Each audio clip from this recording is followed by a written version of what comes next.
Hello friends, welcome to the study IQs YouTube channel. मेरा नाम है विशाल चौहान और वर्ल्ड हिस्ट्री की अपनी सीरीज में आज जो हम पढ़ने जा रहे हैं उस टॉपिक का नाम है ब्रेकडाउन ऑफ सोवियत यूनियन।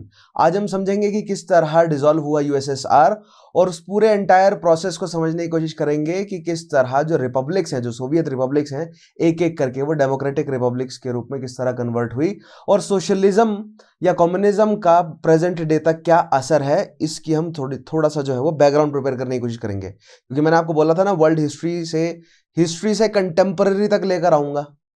ठीक है, सो अब हम वहां पर उन स्टेप्स को लेना जो है वो शुरू करेंगे ही डेफिनेटली। ठीक है, सो आज के टॉपिक पर बढ़ने से पहले मैं स्टूडेंट्स को बताना चाहूंगा कि अगर उन्होंने अभी तक मेरे प्रीवियस सेशंस नहीं देखे हैं सो make sure they watch all those previous sessions. Study IQ के चैनल पर जाइए, आपको मेरे नाम से प्लेलिस्ट मिल जाएगी, या अगर आप सिंपली यूट्यूब के सर्च बार पर मेरा नाम लिखते हैं विशाल चौहान, वहां से भी आप सेशंस एक्सेस कर सकेंगे। पिछले सेशंस देखना आपके लिए बहुत जरूरी है।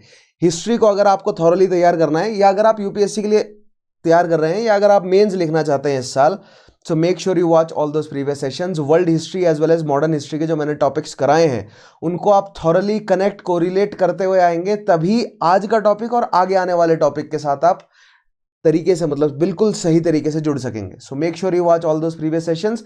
उन सेशंस में जो मैंने सवाल पूछे उनके जवाब आप मुझे कमेंट के माध्यम से जरूर देंगे, और उसके अलावा आप मुझे अपना फीडबैक जरूर प्रोवाइड करेंगे। ठीक है, सो आइए शुरू करते हैं आज का हमारा सेशन। सो जैसा कि आप देख पा रहे हैं, breakdown of Soviet union. Soviet union किस तरह जो है वो शक्ति खत्म हुई सोवियत यूनियन की, आज हमें यह समझना है। आगे बढ़ते हैं। नाउ सबसे पहला पॉइंट देखिएगा। सबसे पहले हमेशा की तरह जैसे मैंने आपको बोला है कि हम एक इंट्रो या एक बैकग्राउंड तैयार करते हैं। ठीक है, सो बैकग्राउंड के लिए मैंने आपको बताया है कि किस तरह वर्ल्ड वॉर 2 के बाद दुनिया में दो बड़ी शक्तियां उभर कर आई, यूएसए एंड यूएसएसआर। यूएसए ने जिम्मा उठाया जो कैपिटलिस्ट राष्ट्र हैं और या जो कैपिटलिस्ट इकोनॉमिक सिस्टम है उसको बरकरार रखने का, और अपने हिसाब से जितनी भी थर्ड वर्ल्ड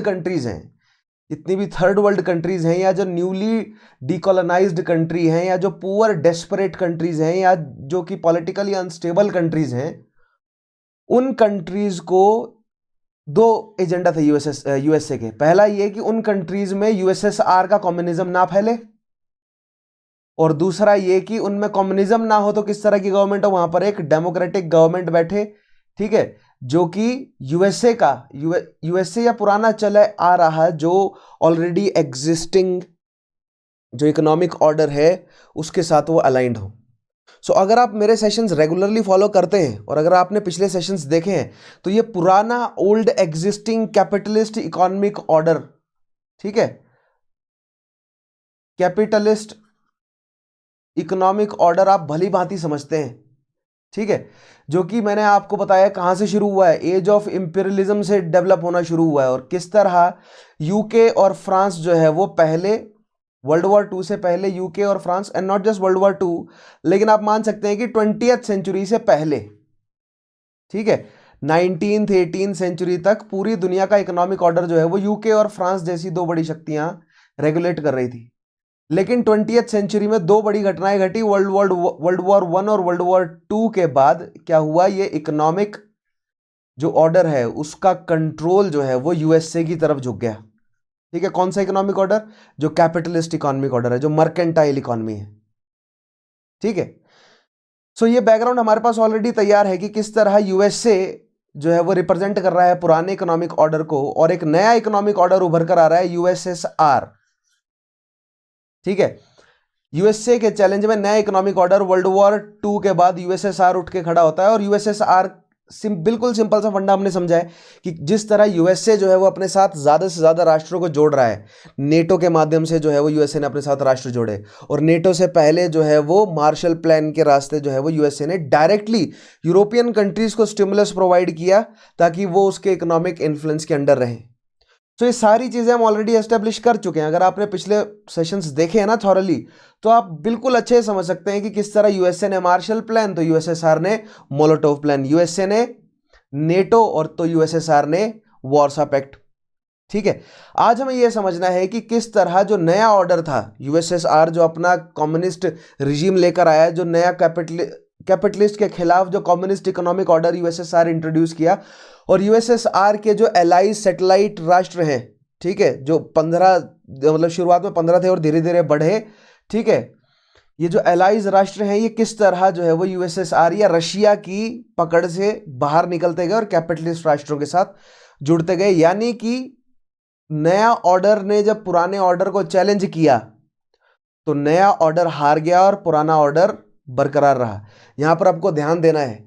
आज हम ये भी समझेंगे कि किस तरह यूएसएसआर के अंदर भी, राइट, हम समझेंगे किस तरह यूएसएसआर के अंदर भी एक नया ऑर्डर निकल कर आया। यानी कि विद इन यूएसएसआर जो सोवियत्स हैं उसमें से भी एक नया ऑर्डर निकल कर आएगा जो कि ओल्ड गार्ड्स, जो पुराना सोवियत वाला सिस्टम है उसको चैलेंज करेगा, जिसको हम ओल्ड गार्ड्स कहेंगे। ठीक है, आगे हमें ये सारी चीजें एस्टेब्लिश करनी है। लेकिन आज के टॉपिक पर बढ़ने से पहले आपके पास ये बैकग्राउंड प्रिपेयर्ड होना चाहिए। वर्ल्ड वॉर 2 के बाद ये Molotov plan, Marshall plan, NATO और वार्सा पैक्ट क्या है, ये आपको तैयार होना चाहिए। कोल्ड वॉर के दौरान जो है वो किस तरह नॉन अलाइंड मूवमेंट हुआ, और उसके अलावा जो क्यूबन मिसाइल क्राइसिस है, ठीक है, ये सारे टॉपिक आपको थॉरली प्रिपेयर्ड होने चाहिए। अगर आपने नहीं देखे हैं तो पिछले सेशंस मेरे देखिए, तब जाके आप जो है वो बहुत थॉरली समझ पाएंगे कि यूएसएसआर खत्म कैसे हुआ। देखिए, थॉरली वर्ड को मैं बहुत ज्यादा यूज करता हूं, क्योंकि आपको, अगर आप यूपीएससी में मेंस लिखना चाहते हैं, देखिए बहुत सारे बच्चे ना यूपीएससी के लिए प्रिपेयर करते हैं, कहते हैं हम यूपीएससी के लिए प्रिपेयर कर रहे हैं, एंड नॉट जस्ट यूपीएससी, लेकिन किसी भी राज्य के पब्लिक सर्विस कमीशन के लिए तैयारी कर रहे हैं। तो बहुत सारे बच्चों के मन में केवल ये वहम होता है कि प्री क्लियर कर लिया और वो सफिशिएंट है। भैया, प्री तो केवल, यूपीएससी की बात करें तो प्री तो केवल क्या है, पहली, बिल्कुल वो तो छंटनी करने के लिए है कि जो मेंस, जो एक्चुअल पेपर है वो मेंस है, जो मेंस में लिखने लायक है उनको स्क्रीन करने के लिए है प्री, ताकि मेंस में ज्यादा खर्चा ना हो, मेंस करवाने के लिए ज्यादा खर्चा ना आए सरकार का। इसीलिए वो प्री जो है वो यूपीएससी का ऐसा बनाया जाता है ताकि मेंस में केवल वही लोग बैठे जो लायक हैं एक्चुअली में मेंस लिखने के। जो यूपीएससी का जो एक्चुअल एग्जामिनेशन है वो मेंस है, ये बात आपको समझनी पड़ेगी। अगर आप मेंस ओरिएंटेड तैयारी नहीं करेंगे, केवल प्री ओरिएंटेड तैयारी करेंगे, तो आप मान के चलिए केवल आप अपने मन को संतुष्ट करने के लिए पढ़ रहे हैं फिर कि हाँ भैया हमने भी कभी यूपीएससी का एग्जामिनेशन दिया था। ठीक है, तो मैं स्टूडेंट्स को हमेशा बोलता हूं कि हर वक्त, हर बार, अगर जब भी आप मतलब प्रिपेयर करना शुरू करें, कभी भी अगर आप प्रिपेयर करना शुरू करें या अगर आप कभी भी पढ़ रहे हैं, तो हमेशा ध्यान रखिए आपको मेंस के लिए पढ़ना है, प्री के लिए ऐसा नहीं है कि इसका मतलब प्री के लिए आप बिल्कुल ही छोड़ देंगे, ऐसा नहीं है, मैं ये नहीं कह रहा हूं। लेकिन मेन फोकस आपका मेंस के लिए होना चाहिए, क्योंकि एक्चुअल एग्जामिनेशन वो है। प्री आपका क्वालिफाइंग नेचर का है, उसके लिए एक अलग स्ट्रेटजी होती है। धीरे धीरे मैं आपको उस स्ट्रेटजी को भी समझाऊंगा कि प्री को क्लियर करने के लिए क्या बिल्कुल सटीक स्ट्रेटजी क्या रखनी चाहिए। ठीक है, बिल्कुल सटीक स्ट्रेटजी हर बार प्री क्लियर होगा, लेकिन मेंस के लिए आपको थॉरोली पढ़ना पड़ेगा, क्योंकि वहां पर आपको आंसर लिखना होता है, अपनी खुद की समझ पेपर पर लिख कर देनी होती है, ताकि एग्जामिनर देख सके कि आपको किसी पर्टिकुलर कॉन्सेप्ट की कितनी समझ है। इसीलिए मैं कोशिश करता हूं कि ज्यादा से ज्यादा डेप्थ में उतरूं, ज्यादा से ज्यादा कॉम्प्रिहेंसिव पढ़ाने की कोशिश करूं। और अगर आप मेरे सेशंस को लगातार फॉलो कर रहे हैं तो आप भली भांति समझते हैं कि एक ग्लोबल पर्सपेक्टिव आपका अगर ग्लोबल पर्सपेक्टिव आंसर शीट में दिखेगा ना, and not just in world history के आंसर में, मान लीजिए भारत की पॉलिटी, भारत के सोशल जस्टिस में, ठीक है, भारत, अगर आप ऐसे भी लिख रहे हैं, अगर उसमें, अगर आपके ऐसे में भी एग्जामिनर को अगर एक ग्लोबल पर्सपेक्टिव नजर आया तो उनके हाथ से मार्क्स थोड़े ज्यादा छूट जाएंगे, मान के चलिए इस बात को। ठीक है, सो आइए आगे शुरू करते हैं। सो इंट्रोडक्शन आपके पास प्रिपेयर्ड होना चाहिए, पिछले सेशंस देखना आपके लिए बहुत जरूरी है। सो पहला पॉइंट देखिए, ठीक है, now the Soviet political and economic structure. Soviet political और इकोनॉमिक स्ट्रक्चर वर्ल्ड वॉर 2 के बाद क्या था, या 1917 से ही मान लें, वर्ल्ड वॉर 1 के बाद या वर्ल्ड वॉर 1 के दौरान, अक्टूबर रेवोल्यूशन के बाद जब रशिया ने विड्रॉ कर लिया वर्ल्ड वॉर 1 से, उसके बाद जब यूएसएसआर की स्थापना की गई स्टालिन की गवर्नमेंट द्वारा, ठीक है, तो यहां पर सोवियत जो पॉलिटिकल सिस्टम है वो किस तरीके का है। 1917 से कैसे शुरू हुआ था कि जो छोटी छोटी सोवियत्स हैं उन सबको जो है वो जोड़ दिया गया और एक यूनाइटेड जो यूएसएसआर की एस्टेब्लिशमेंट कर दी गई। और यूएसएसआर जो है वो पूरा का पूरा क्या था, कम्युनिस्ट रिजीम था और एक ही पार्टी थी, ठीक है, वो कम्युनिस्ट पार्टी थी इनकी। और उसी के जो लीडर्स हैं, जो टॉप के लीडर्स हैं, उसी की जो एग्जीक्यूटिव काउंसिल थी, वही डिसाइड करती थी पूरे के पूरे यूएसएसआर का फेट, या जो उसके सैटेलाइट राष्ट्र हैं उसका फेट। ठीक है। और इकोनॉमिक स्ट्रक्चर किस तरह का था, क्योंकि मैंने आपको बताया ही है इकोनॉमिक स्ट्रक्चर में कॉमन फॉर्म, खास तौर पे क्योंकि देखिए स्टालिन की जो न्यू इकोनॉमिक पॉलिसी है उसके तहत स्टालिन ने क्या कहा था, 1921 की जो न्यू इकोनॉमिक पॉलिसी है स्टालिन की, उसमें उसने ये कहा था कि हम जो कैपिटलिस्ट राष्ट्र हैं उनके साथ थोड़ा बहुत ट्रेड करें, ताकि जो बिल्कुल फंसी हुई है, जो स्टैग्नेंट इकोनॉमी है रशिया की, वो डेवलप हो। स्टालिन वॉज अ लिटल, मतलब वो उसका रुझान था कि कैपिटलिस्ट राष्ट्रों की मदद लें, लेकिन कॉमन फॉर्म की जो एस्टेब्लिशमेंट की गई है 1947 के बाद, कॉमन फॉर्म जो एस्टेब्लिश किया है लेनिन ने, सॉरी उल्टा बोल दिया मैंने, न्यू इकोनॉमिक पॉलिसी थी लेनिन की, और कॉमन फॉर्म जो है वो एस्टेब्लिश किया है स्टालिन ने, है ना, इस तरह होगा। सो कॉमन फॉर्म जो एस्टेब्लिश किया है स्टालिन ने, उसमें क्लियर कर दिया गया कि जितने भी सैटेलाइट राष्ट्र हैं, जो भी कम्युनिस्ट राष्ट्र हैं, वो केवल आपस में ट्रेड करेंगे। वो बहुत उन पर जो है वो कड़ा जो है वो पहरा रखा गया कि वो कैपिटलिस्ट राष्ट्रों के साथ ट्रेड नहीं करेंगे। इसीलिए 1962 में यूगोस्लाविया को निकाल दिया गया था, क्योंकि वो कैपिटलिस्ट राष्ट्रों के साथ ट्रेड करना चाहता था। ठीक है। अल्बेनिया भी इसीलिए बाहर हुआ क्योंकि वो चाइना के साथ ट्रेड करना चाहता था। ठीक है। तो देखिएगा, Soviet political and economic structure was very closed. Very closed का मतलब क्या है कि जो सोवियत यूनियन है वो आपस में ही ट्रेड करेंगे, जितने भी सोवियत रिपब्लिक्स हैं वो सब आपस में ट्रेड करेंगे, कैपिटलिस्ट राष्ट्रों के साथ ट्रेड नहीं करेंगे। और सब डिसाइड कौन कर रहा है, ये डिसाइड कर रहा है वो जो सेंट्रल कम्युनिस्ट पार्टी है जो मॉस्को में बैठी है, वो डिसाइड कर रहे हैं। और खास तौर पे उनका जो प्रीमियर है उसके हाथ में शक्ति है, प्रीमियर और उसकी जो इमीडिएट एग्जीक्यूटिव काउंसिल है उसके हाथ में शक्ति है, उनके हाथों में शक्ति है। ठीक है। सो बहुत क्लोज्ड है। क्लोज्ड कहने का मतलब, क्लोज्ड मार्केट कहने का मतलब कि यूएसए का जो एक्सपोर्ट है, ठीक है, अन्य वेस्टर्न यूरोपियन कंट्रीज का जो एक्सपोर्ट है, वो ये सोवियत रिपब्लिक्स जो है वो नहीं एक्सेप्ट कर रहे। दैट मीन्स मान लीजिए अगर यूएसए कोई, बिल्कुल सिंपल सी चीज, टेलीविजन जो है वो डेवलप हुआ, ठीक है, रेडियो डेवलप हुआ फिर 70s 60s 70s के दौरान ही। सो मान लीजिए कोई टेलीविजन शो, कोई मूवी, कोई रेडियो शो या कोई गाना वगैरह अगर यूएसए में बन रहा है तो उसकी बिक्री सोवियत यूनियन में नहीं होगी, बिल्कुल बंद। मान लीजिए कोई खाने का प्रोडक्ट भी अगर यूएसए में बन रहा है, वेस्टर्न यूरोपियन कंट्रीज में बन रहा है, तो वो नहीं बिक सकता है कहां पर, सोवियत यूनियन में। ठीक है। सोवियत यूनियन में केवल वही ट्रेड होगा जो कम्युनिस्ट पार्टी, जो सेंट्रलाइज्ड कम्युनिस्ट पार्टी है मॉस्को में, वो डिसाइड करेगी। ठीक है। इसी को बोलते हैं टोटलिटेरियन। टोटलिटेरियन का मतलब एक व्यक्ति या उसकी बहुत छोटी सी काउंसिल के हाथ में सभी शक्तियां। सो जितने भी राष्ट्र यूएसएसआर के साथ जुड़े थे, मैंने लाइन से उनके नाम बताए हैं। ठीक है। बाल्टिक कंट्रीज हैं, फिनलैंड पर असर था। ठीक है। फिनलैंड डायरेक्टली नहीं जुड़ा हुआ था, लेकिन उस फिनलैंड पर मिलिट्री बेस तो यूएसएसआर का था ही। ठीक है। उसके अलावा एस्टोनिया, लातविया, लुथानिया, पोलैंड, उसके नीचे Ukraine, Belarus, Czechoslovakia, Romania, Bulgaria, Yugoslavia, Albania, और सेंट्रल एशियाटिक कंट्रीज, कॉकस में जॉर्जिया और आर्मेनिया। ठीक है। अजरबैजान पर भी थोड़ा असर था ही। उसके अलावा सेंट्रल एशिया में कजाकिस्तान, किर्गिस्तान, तुर्कमेनिस्तान, उज्बेकिस्तान, ये सभी कंट्रीज जो है वो क्या है, ये सभी कंट्रीज यूएसएसआर के इन्फ्लुएंस में थी, सोशलिस्ट कम्युनिस्ट कंट्रीज थी। उसके अलावा चाइना, नॉर्थ कोरिया सोशलिस्टिक जो है वो कम्युनिस्टिक कंट्रीज हैं। भारत ने जो है वो सोशलिज्म को अपनाया। इस मतलब कहने का मतलब ये डायरेक्टली मेंबर नहीं है सोवियत के, लेकिन इन्फ्लुएंस जरूर है। अफ्रीका में कई ऐसी कंट्रीज हैं कोल्ड वॉर के दौरान उन पर इन्फ्लुएंस रहा, लाइक इथियोपिया, सोमालिया पर इन्फ्लुएंस रहा यूएसएसआर का। ठीक है। सो यूएसएसआर के जो आसपास के राष्ट्र है ना, उस पर तो कड़ा कंट्रोल था, जिसको आयरन हैंड कहा जाता है, और टोटलिटेरियन अथॉरिटी थी। एक व्यक्ति या उसकी काउंसिल जो है वो सारे फैसले ले रही है कि कौन ट्रेड करेगा, कौन कितना खाना खाएगा, मिलिट्री पर कितना खर्चा होगा। यानी कि जो एलाइज राष्ट्र हैं, जो सेटेलाइट राष्ट्र हैं, वो खुद से डिसाइड नहीं कर सकते।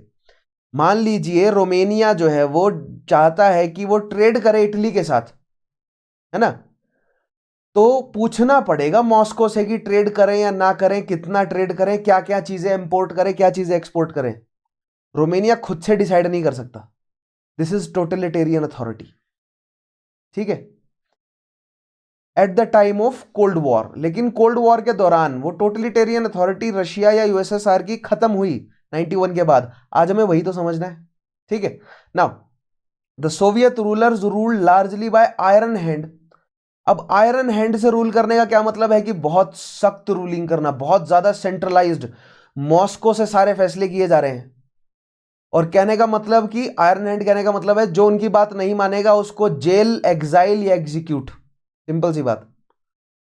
जो पॉलिटिकल पार्टी उनकी बात नहीं मानेगी तो उसको बैन कर दिया जाएगा, ठीक है। जो अखबार जो है वो उनकी बात नहीं मानेंगे उसको सेंसर कर दिया जाएगा। जो मीडिया हाउस उनकी बात नहीं मानेंगे उनको सेंसर कर दिया जाएगा, उनके एडिटर्स को एग्जाइल कर दिया जाएगा, एग्जीक्यूट कर दिया जाएगा या जेल में डाल दिया जाएगा, ठीक है। सो इसको कहते हैं iron hand ruling. And exercised total control not only over the country but also in its constituent states. USSR में तो था ही, लेकिन जो मैंने बाकी के राष्ट्र गिनाए इन सब पर टोटल अथॉरिटी, ठीक है, including the countries of eastern Europe and not just central Asiatic countries but eastern Europe की कंट्रीज भी, right. Now this closeness and secrecy. अब देखिए, अगर इतना जो है वो आप क्लोज काम करेंगे, अगर आप इतना बांध के रखेंगे, कहीं आपने एक मूवी में डायलॉग सुना होगा कि बेड़ियां जितनी कसकर बंधी होती है उतना ऊंचा उड़ने का मन करता है, ठीक है। सो ये जो क्लोजनेस है और ये जो सीक्रेसी है इससे बढ़ता है करप्शन, ठीक है। Bought in elements of corruption and poor efficiency. Poor efficiency क्यों? क्योंकि मॉस्को में कोई फैसला होगा फिर वो तब जाके रोमेनिया तक पहुंचेगा और रोमेनिया उसको एग्जीक्यूट करेगा। इतने में तो बीच में देखिए, सेंट्रलाइज्ड अथॉरिटी के प्रोज भी हैं और कॉन्स भी हैं। प्रोज ये है कि फैसला जो है वो एक सेंटर से निकलता है, सबको मानना पड़ता है। कॉन्स ये है कि जो चेन ऑफ कमांड है वहां पर करप्शन बढ़ जाता है, क्योंकि उस सेंटर तक पहुंचने के लिए जो है वो, यानी सेंटर कहने का मतलब उस सेंटर में बहुत ज्यादा शक्ति है, और अगर सेंटर में बहुत ज्यादा शक्ति है तो जो प्रोविंसेस हैं वो चाहते हैं कि वो उस सेंटर तक पहुंचे। तो वो प्रोविंसेस अब क्या करेंगे, वो सेंटर को लुभाने की कोशिश करेंगे, हेंस द करप्शन। समझ रहे हैं आप?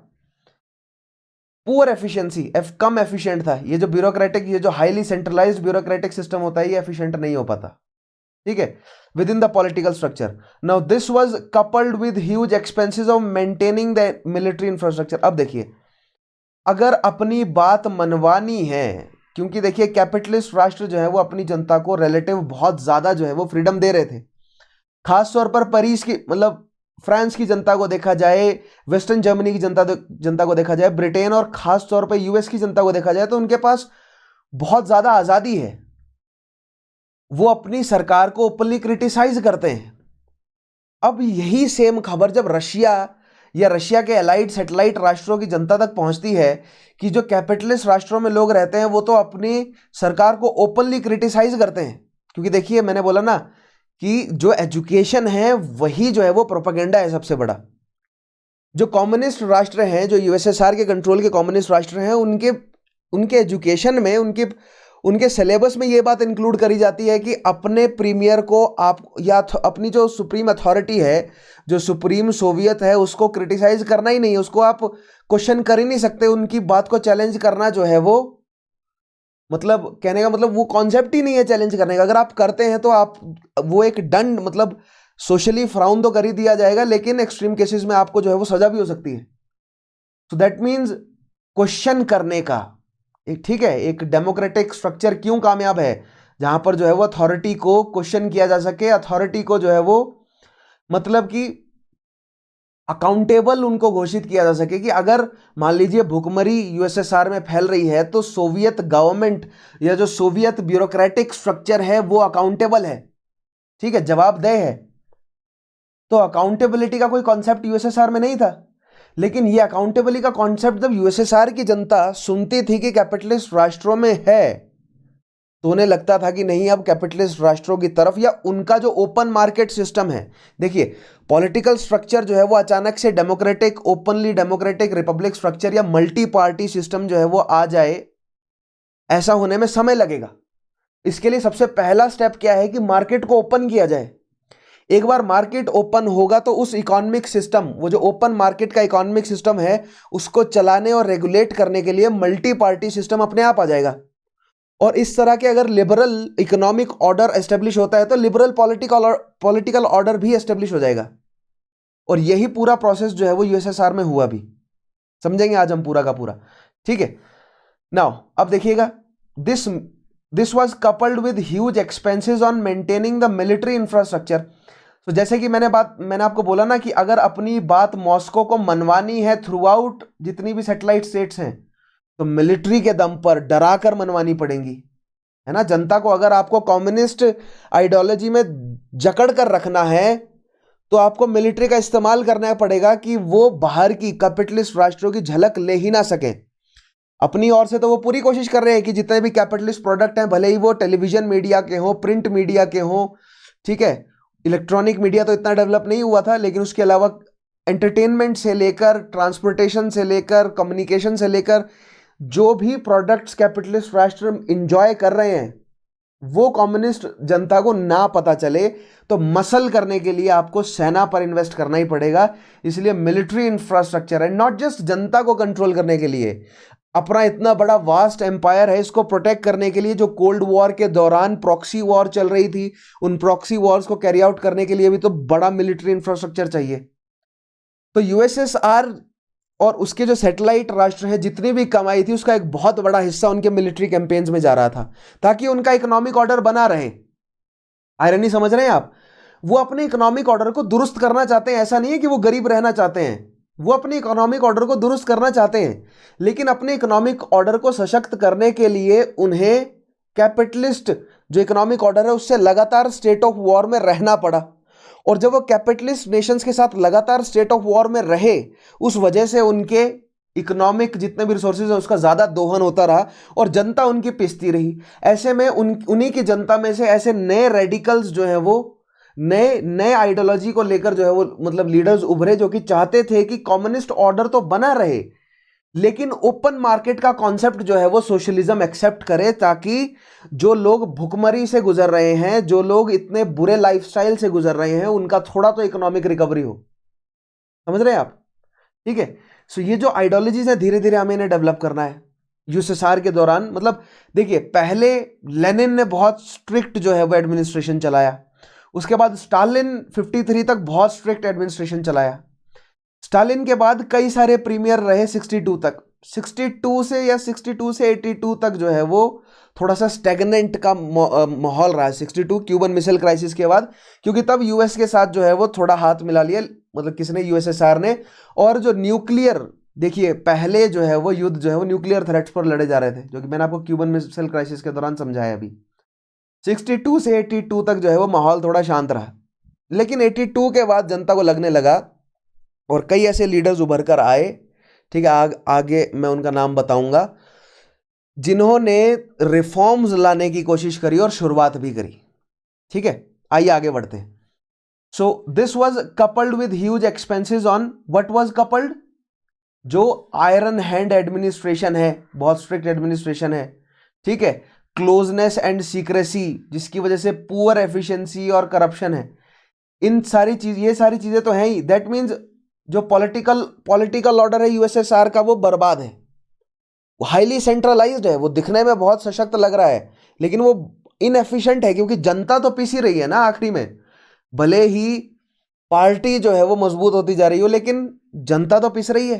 तो हम जनता के पर्सपेक्टिव से देखेंगे, है ना, हम एलिट्स के पर्सपेक्टिव से नहीं देखना है ना, हमें सबाल्टर्न के पर्सपेक्टिव से भी तो देखना है ना इतिहास को। तो जनता तो पिस रही थी, ठीक है। और दूसरी चीज, मिलिट्री इंफ्रास्ट्रक्चर में खर्चा बढ़ता जा रहा था, as well as massive aid and intervention programme.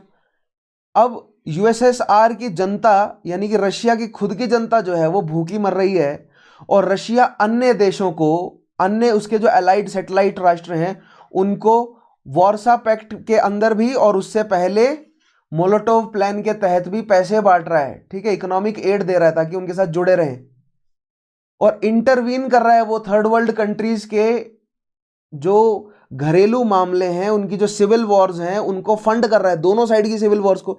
एक साइड की सिविल, मतलब सिविल वॉर में मान लीजिए कोई अफ्रीकन थर्ड वर्ल्ड कंट्री है, वहां पर जो है वो कोई सिविल वॉर छिड़ा, ठीक है, उसमें एक साइड यूएसए फंड कर रहा है और एक साइड यूएसएसआर फंड कर रहा है, ताकि वहां पर जो है वो डिस्टर्बेंस बढ़ी रहे। अब ना इसी चीज को भारतीय पोस्ट इंडिपेंडेंस से कनेक्ट करो, और मैं पोस्ट इंडिपेंडेंस तक लेकर आऊंगा।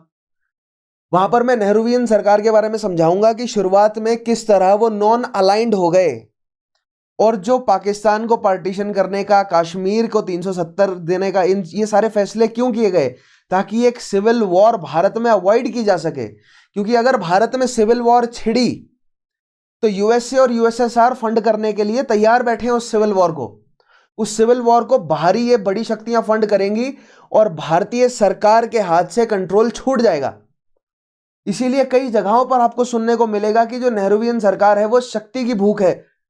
शक्ति की भूख उन्हें इसीलिए है ताकि वो भारत को जोड़े रख सके, सिविल वॉर ना हो, राइट। इसीलिए जो एलिमेंट्स भारत में सिविल वॉर कराना चाहते थे वो इस तरह वो अपने एंड से ये प्रोपेगेंडा चलाते थे कि कांग्रेस के लीडर्स को शक्ति की भूख है, जबकि कांग्रेस के लीडर्स चाहते थे कि भारत में सिविल, नॉट जस्ट कांग्रेस, अन्य जो लीडर्स हैं, अन्य जो इंटेलिजेंसिया है भारत का, वो ये चाहता था भली भांति कि भारत में सिविल वॉर ना छिड़े। क्योंकि जैसे ही भारत में सिविल वॉर छिड़ा तो यूएसए और यूएसएसआर फंड करने आ जाएंगे, ठीक है, वो दोनों साइड की पार्टीज को फंड करेंगे और भारत जो है वो वॉर टॉर्न एरिया बन जाएगा। एक बार भारत जो है वो सिविल वॉर में उलझ गया, उसके बाद भारत में एक पपेट गवर्नमेंट इंस्टॉल करना बहुत आसान हो जाएगा। लेकिन हम समझने की कोशिश करेंगे कि क्या डिस्पाइट ऑफ दैट क्या भारत में एक पपेट गवर्नमेंट इंस्टॉल हुई या नहीं हुई, ठीक है। खैर वहां तक हम बढ़ेंगे, पोस्ट इंडिपेंडेंस में लेकर आऊंगा उन सभी कॉन्सेप्ट्स को। Now massive aid and intervention programs in third world countries, और मैसिव एड्स जो है वो कहां पर दिए गए, जो यूरोपियन कंट्रीज हैं, ईस्टर्न यूरोपियन ब्लॉक जो है वो उसको भी, ठीक है। Now which the Soviet Union use to run across the countries of world for promoting the communist ideology. क्या करने के लिए ये एड और इंटरवेंशन क्यों हो रहा है? कम्युनिस्ट आइडियोलॉजी को प्रमोट करने के लिए। कम्युनिस्ट आइडियोलॉजी को प्रमोट क्यों करना है? ताकि कैपिटलिस्ट आइडियोलॉजी जो है वो ज्यादा से ज्यादा कैपिटलिस्ट आइडियोलॉजी ना फैले। और क्योंकि देखिए कम्युनिज्म कैपिटलिज्म के खिलाफ है। कम्युनिज्म क्या कहता है कि सब कुछ ये जो बर्गियोसी है इससे छीन लो और जनता को दे दो, ठीक है। और कैपिटलिज्म क्या कहता है? ओपन मार्केट हो, जो ट्रेड करना चाहता है, जो कैपेबल है, वो अपना ट्रेड एस्टेब्लिश करे, वो अपना मार्केट एस्टेब्लिश करे, ठीक है। वो अपना जो है वो इकोनॉमी, मतलब ये जो कैपिटलिस्ट इकोनॉमी के तहत है वो अपनी ऑर्गेनाइजेशन एस्टेब्लिश करे, सबको मौका मिलना चाहिए ट्रेड करने का। कम्युनिज्म क्या कहता है कि नेशनलाइज कर दो, सब कुछ सरकार के हाथ में हो ताकि ज्यादा से ज्यादा जनता को फायदा पहुंचे। सो आगे मैं आपको कराऊंगा, ठीक है, कम्युनिज्म और नेशनलिज्म क्या है, कम्युनिज्म क्या है, उसके अलावा कैपिटलिज्म, ये सोशलिज्म, इन सब आइडियोलॉजीज को, पॉलिटिकल आइडियोलॉजीज को समझेंगे हम डिटेल में, ठीक है।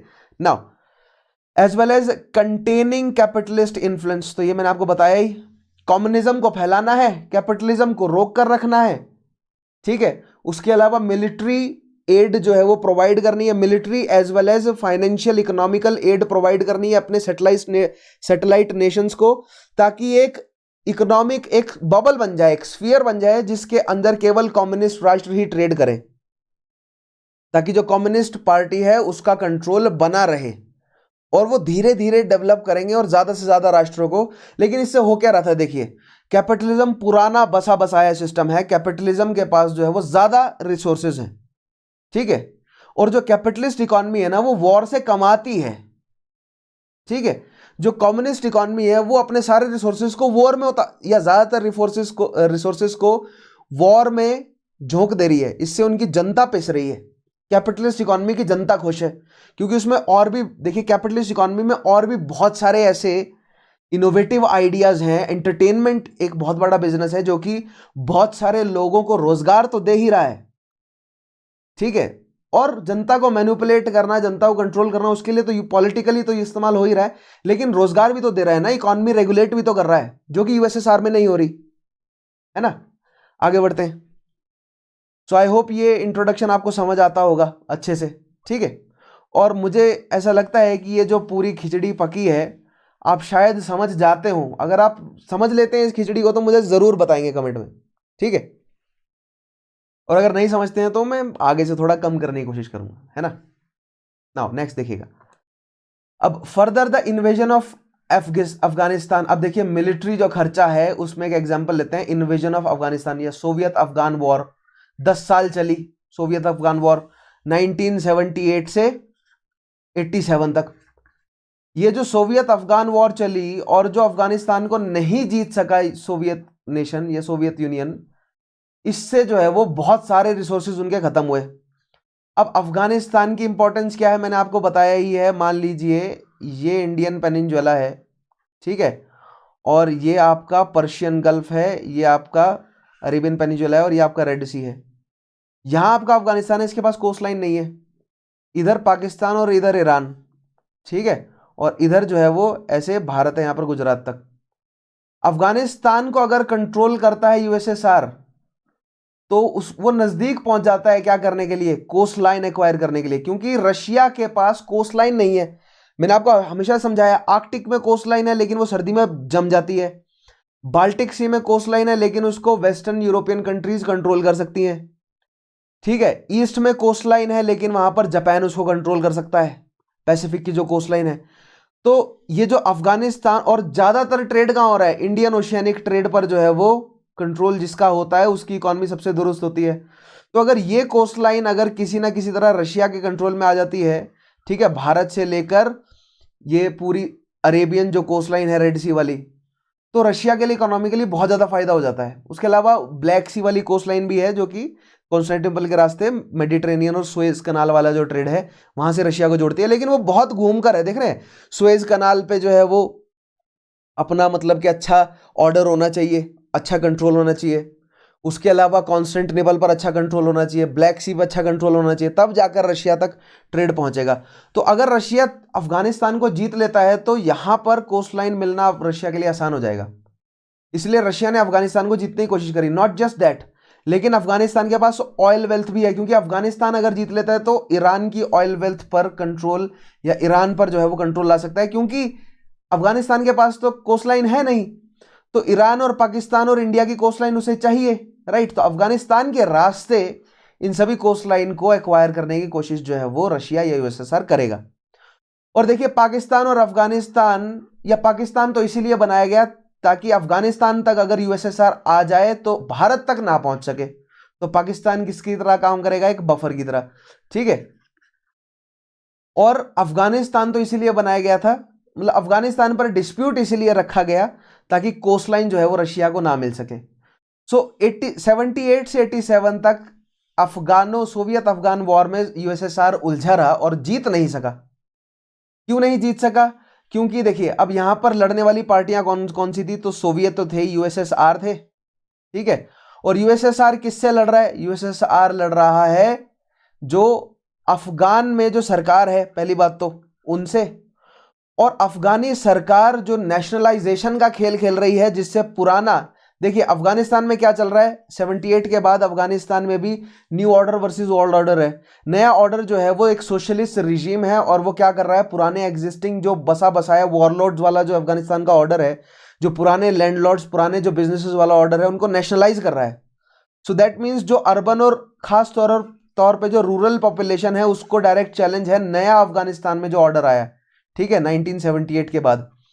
तो अफगानिस्तान में जो अफगानिस्तान की सरकार और उनकी जनता के बीच का जो मतलब अफगानिस्तान की सरकार और उनकी जनता के बीच का जो विद्रोह है, उसका फायदा उठाते हुए यूएसएसआर ने अफगानिस्तान को इन्वेड कर दिया, क्योंकि अफगानिस्तान में सिविल वॉर छिड़ा हुआ उसका फायदा हम उठा लेंगे। लेकिन हुआ ये कि ये दोनों पक्ष जो हैं वो जुड़ गए किसके खिलाफ, यूएसएसआर के खिलाफ, और साथ दिया इन रूरल पॉपुलेशन का साथ दिया सीआईए ने, यानी कि यूएसए ने। इनको हथियार प्रोवाइड करे, बहुत कुछ प्रोवाइड किया, और धीरे धीरे अलकायदा, आईएसआईएस, ये सारी चीजें डेवलप हुई हैं, ठीक है। पहुंचाऊंगा उस लेवल तक मैं आपको कि किस तरह यूएसए द्वारा ही, मतलब ये आप मान सकते हैं कंस्पिरेसी थ्योरी है, लेकिन जग जाहिर है ये बात। जो इंटरनेशनल अफेयर्स को समझते हैं वो भली भांति समझते हैं कि यूएसए ने इंटरवीन किया 1978 में, और जो रूरल पॉपुलेशन है उनको हथियार प्रोवाइड करे, उनको रिसोर्सेज प्रोवाइड करे सऊदी के रास्ते, डायरेक्टली नहीं, क्योंकि सऊदी से खरीदा तेल और सऊदी को बोला कि आप अफगानिस्तान को बेचो हथियार, ठीक है। तो सऊदी के रास्ते अफगानिस्तान की रूरल पॉपुलेशन को हथियार दिया ताकि वो यूएसएसआर से लड़ सके। और ऐसे में यूएसएसआर जो है वो अपने रिसोर्सेज को फूकता गया, लेकिन अफगानिस्तान को वो नहीं जीत सका, क्योंकि यूएसएसआर को पता था कि अगर उसको अपनी इकोनॉमी स्ट्रांग करनी है तो एक स्ट्रांग जो है वो उसको क्या चाहिए, बेसिस चाहिए, क्या बोलते हैं, ट्रेडिंग पोर्ट चाहिए, और वो ट्रेडिंग पोर्ट उसको इंडियन ओशियन में यहीं से ही मिलेंगे। तो उसके लिए उसको Afghanistan, not just trading port, अगर उसको ऑयल वेल्थ पे भी कंट्रोल चाहिए अरेबिया की, तो अफगानिस्तान को कंट्रोल करना बहुत जरूरी है। ठीक है, so invasion of Afghanistan and decade long war had taken a huge toll over military and financial. 10 साल तक अगर युद्ध चले तो, और अगर आप उस युद्ध को जीते ना, और अगर आप यूएसए के खिलाफ युद्ध लड़ रहे हैं, अब यूएसए का सिस्टम देखिए, यूएसए के साथ ब्रिटेन और फ्रांस जुड़े हुए हैं, ठीक है, सऊदी, ठीक है, उसके अलावा Syria, Iraq, Turkey, Jordan, Lebanon, Israel में तो तेल नहीं है, लेकिन ये इजिप्ट वगैरह जितनी भी ये ऑयल वेल्थ वाली कंट्रीज हैं, ये सब किसके इन्फ्लुएंस में है, इन्हीं कैपिटलिस्ट राष्ट्रों के। दैट मीन्स यहां से ये ऑयल भी ले रहे हैं, इनको यूएस डॉलर में रिसोर्सेज भी प्रोवाइड कर रहे हैं, ठीक है, और खास तौर पर सऊदी को तो ये बोला है कि आप हथियार जो हैं वो हमसे हथियार खरीदो, ठीक है, हमें तेल बेचो, हमसे हथियार खरीदो, और फिर वो फर्दर हथियार आप किसको बेचो, अफगानिस्तान को। तो यूएसए तेल भी खरीद रहा है, यूएसए तेल में भी ट्रेड कर रहा है, और यूएसए हथियार भी बेच रहा है, दोनों तरीके से खेल रहा है यूएसए। मैंने आपको बोला ना, हमेशा से यूएसए की स्ट्रेटजी रही है कि दोनों पक्ष से फायदा मिले, ठीक है, लड़ने वाली दोनों पक्ष से फायदा मिले, ठीक है। लेकिन यूएसएसआर के पास तो अपना ही ट्रेड का बबल था केवल, ठीक है, और उस अकेला जो उनका ट्रेड का बबल है, वहां से जितनी भी कमाई है उन्होंने 10 साल के इस युद्ध में झोंक दी। और जबकि यूएसए के पास एक पूरा का पूरा इकोनॉमिक ऑर्डर है, ठीक है, ये जो वॉर है इससे इससे इससे यूएसए की इकोनॉमी को घाटा नहीं हो रहा, इनफैक्ट उसे फायदा हो रहा है, ठीक है, क्योंकि इससे एक इकोनॉमिक साइकिल चलता है, बहुत सारे लोगों को एम्प्लॉयमेंट मिल रहा है, ठीक है, टैक्सेस बन रहे हैं, ऑयल का ट्रेड हो रहा है, ठीक है, नया सूडो गवर्नमेंट एस्टेब्लिश हो रही है, इससे तो फायदा हो रहा है यूएसए का। तो ये जो 10 साल की वॉर थी अफगानिस्तान में सोवियत की, इससे यूएसए को भर के फायदा हुआ और यूएसएसआर को हुआ नुकसान, ठीक है। अब देखिए, इसी दौरान यूएसए ने अपना प्रोपेगेंडा चलाया, नॉट जस्ट यूएसए, अन्य कैपिटलिस्ट राष्ट्रों में बहुत सारी मूवीज बनी जिसमें यूएसएसआर को जो है वो दुश्मन दिखाया, यूएसएसआर को नीच दिखाया, घनिष्ठ दिखाया, यूएसएसआर को जो है वो उत्पीड़ित करने वाला जो है वो एक शक्ति दिखाई, लोगों को जो है वो सप्रेस कर रहा है, ओप्रेस कर रहा है, ठीक है, और यूएसएसआर प्रोपेगेंडा चला, ऐसी मूवीज बनी है, आप देख सकते हैं, बकायदा डॉक्यूमेंट्रीज बनी है बहुत सारी। और यही मूवीज जो है वो, ऐसा तो है नहीं कि यूएसएसआर की जनता तक नहीं पहुंच रही है। तो यूएसएसआर की जनता को समझ आ रहा है कि यार जो कैपिटलिस्ट राष्ट्र हैं वो लोग इतना एंजॉय कर रहे हैं और हम नहीं कर रहे, तो हमें जो है वो अब तख्ता पलट करना है। तो लोगों के अंदर धीरे धीरे वो भावना बढ़ रही है, यूएसएसआर की इकोनॉमिक स्ट्रेंथ घट रही है और यूएसए की इकोनॉमिक स्ट्रेंथ बढ़ रही है, और साथ ही साथ जो प्रोपेगेंडा है उसके तहत यूएसएसआर और अन्य सैटेलाइट राष्ट्रों की जो जनता है उनके अंदर रिजेंटमेंट बढ़ता जा रहा है, वो नेशनलिस्टिक भावना घटती जा रही है, और कम्युनिज्म के प्रति या जो एग्जिस्टिंग अफेयर्स हैं, जो ऑर्डर्स हैं, उनके प्रति जो है वो घृणा उनकी बढ़ती जा रही है, ठीक है। नाउ इन दिस बैकग्राउंड, अब देखिए यहां पर एक नया लीडर उभर कर आता है, ठीक है। तो ये पहला पॉइंट देख लेते हैं, further the invasion of Afghanistan and the decade-long war had taken a huge toll over the military and financial strength of Soviet Union. Obviously युद्ध जो है वो नुकसान करता है, मैंने बोला ना युद्ध इकोनॉमी के लिए खराब है अनलेस आपका बिजनेस ही वॉर हो, और यूएसए का बिजनेस ही वॉर है, ठीक है, भले ही वो ऑयल वॉर हो, प्रॉक्सी वॉर हो, यूएस का बिजनेस ही वॉर है, ठीक है। Now in this background Mikhail Gorbachev, एक नए लीडर उभर कर आते हैं, Mikhail Gorbachev was elected secretary by the politburo. अब ये पोलित ब्यूरो क्या है? पोलित ब्यूरो है पॉलिटिकल ब्यूरो ऑफ द, जो कम्युनिस्ट पार्टी है उसका पॉलिटिकल ब्यूरो है, ठीक है, यानी कि उसकी जो एग्जीक्यूटिव काउंसिल है उन्होंने अपना जो है वो जनरल सेक्रेटरी चूज किया, यानी नया प्रेसिडेंट बना किसका? यूएसएसआर का, नया प्रीमियर बना यूएसएसआर का, कौन? मिखाइल गॉर्बाचेव, 11 मार्च 1985, ठीक है, जिसने ये स्टैग्नेंट का पीरियड खत्म किया, जिसने जो है वो लिबरलाइजेशन की तरफ धीरे धीरे बढ़ाना शुरू किया, किसे? यूएसएसआर को, जिसने जो है वो ओपन मार्केट की तरफ पहले कदम उठाए। तो ये मिखाइल गॉर्बाचेव का नाम आप ध्यान रखेंगे, ठीक है। Now at the age of 54 he was the youngest member of the Politburo, ठीक है, पोलित ब्यूरो का यंगेस्ट मेंबर था। His initial goal as secretary was to revive Soviet economy. पहला गोल क्या था? सोवियत इकोनॉमी को revive करना। और Soviet economy was beyond redemption if it does not adopt the open market system. Open market system यानी कि अगर ये ग्लोबलाइजेशन की तरफ नहीं बढ़ता है, अगर ये कैपिटलिस्ट इकोनॉमी को सोवियत नेशन और उनके सैटेलाइट जो भी स्टेट्स हैं उनको अगर वो कैपिटलिस्ट राष्ट्रों के साथ ट्रेड करने नहीं देता है तो सोवियत इकोनॉमी डूब जाएगी।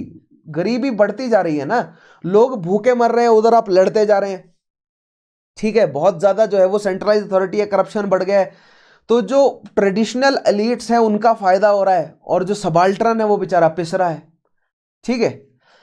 And he realized that doing so would require reforming underlying political and social structure. और यहां से जो है वो पॉलिटिकल और सोशल स्ट्रक्चर जो है वो बदलना शुरू हुआ और यूएसएसआर का धीरे धीरे जो है वो पतन, ऑफिशियल पतन यूएसएसआर का शुरू हुआ। उससे पहले इकोनॉमिक पतन तो हो ही गया था, ठीक है। 62 के बाद आप मान के चले, क्यूबन मिसाइल क्राइसिस के बाद 62 से 82 जो है वो स्टैग्नेंट का पीरियड चला। अफगानिस्तान का जो इन्वेजन किया है यहां पर जो है वो बहुत बड़े लेवल पर इकोनॉमी को नुकसान पहुंचा यूएसएसआर के।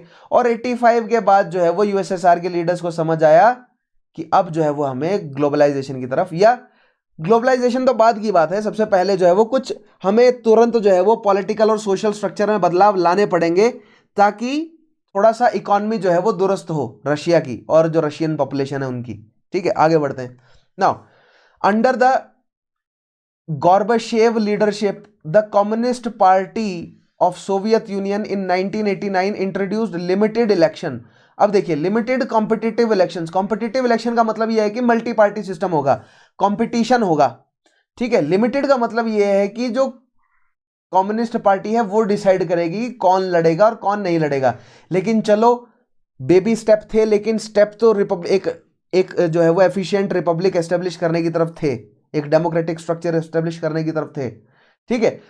सो ये गॉर्बाचेव ने ऐसा क्यों किया? गॉर्बाचेव ने ऐसा क्यों किया? क्योंकि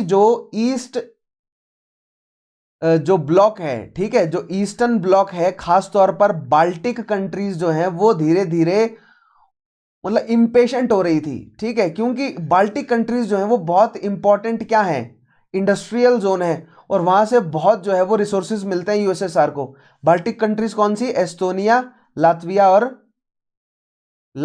लुथियानिया, ठीक है। यहां से बहुत रिसोर्सेज मिलते हैं किसको? यूएसएसआर को और पूरे सोवियत यूनियन को। उसके अलावा पोलैंड और चेकोस्लोवाकिया बहुत इंपॉर्टेंट ट्रेड, बहुत इंडस्ट्रियल जोन है। तो ये सारे जितने भी ईस्टर्न ब्लॉक के राष्ट्र हैं ना, ये बेचैन हो रहे थे, तो क्योंकि इनकी जनता जो है वो फर्स्ट हैंड नॉलेज थी उन्हें किस चीज की? इनकी जनता को फर्स्ट हैंड नॉलेज थी कि कैपिटलिस्ट राष्ट्र में कितनी मौज है लोगों की। वहां पर भी करप्शन है, ऐसे नहीं है कि कैपिटलिस्ट राष्ट्र में करप्शन नहीं है, लेकिन रिलेटिवली ईज ऑफ लिविंग तो है, स्टैंडर्ड ऑफ लिविंग तो ज्यादा अच्छा है ना लोगों का रिलेटिव, किससे? कम्युनिस्ट राष्ट्रों से। तो उन कंट्रीज को, यानी कि इन ईस्टर्न ब्लॉक की कंट्रीज को यूएसएसआर या सोवियत जो रिजीम है उसके साथ जोड़े रखने के लिए लिमिटेड कॉम्पिटिटिव इलेक्शन एक ऐसा जो है वो उपाय सोचा ताकि अपीज किया जा सके इन राष्ट्रों को अपने साथ जुड़े रहने के लिए, ठीक है। To a new central legislature, एक नया सेंट्रल लेजिस्लेचर बनेगा।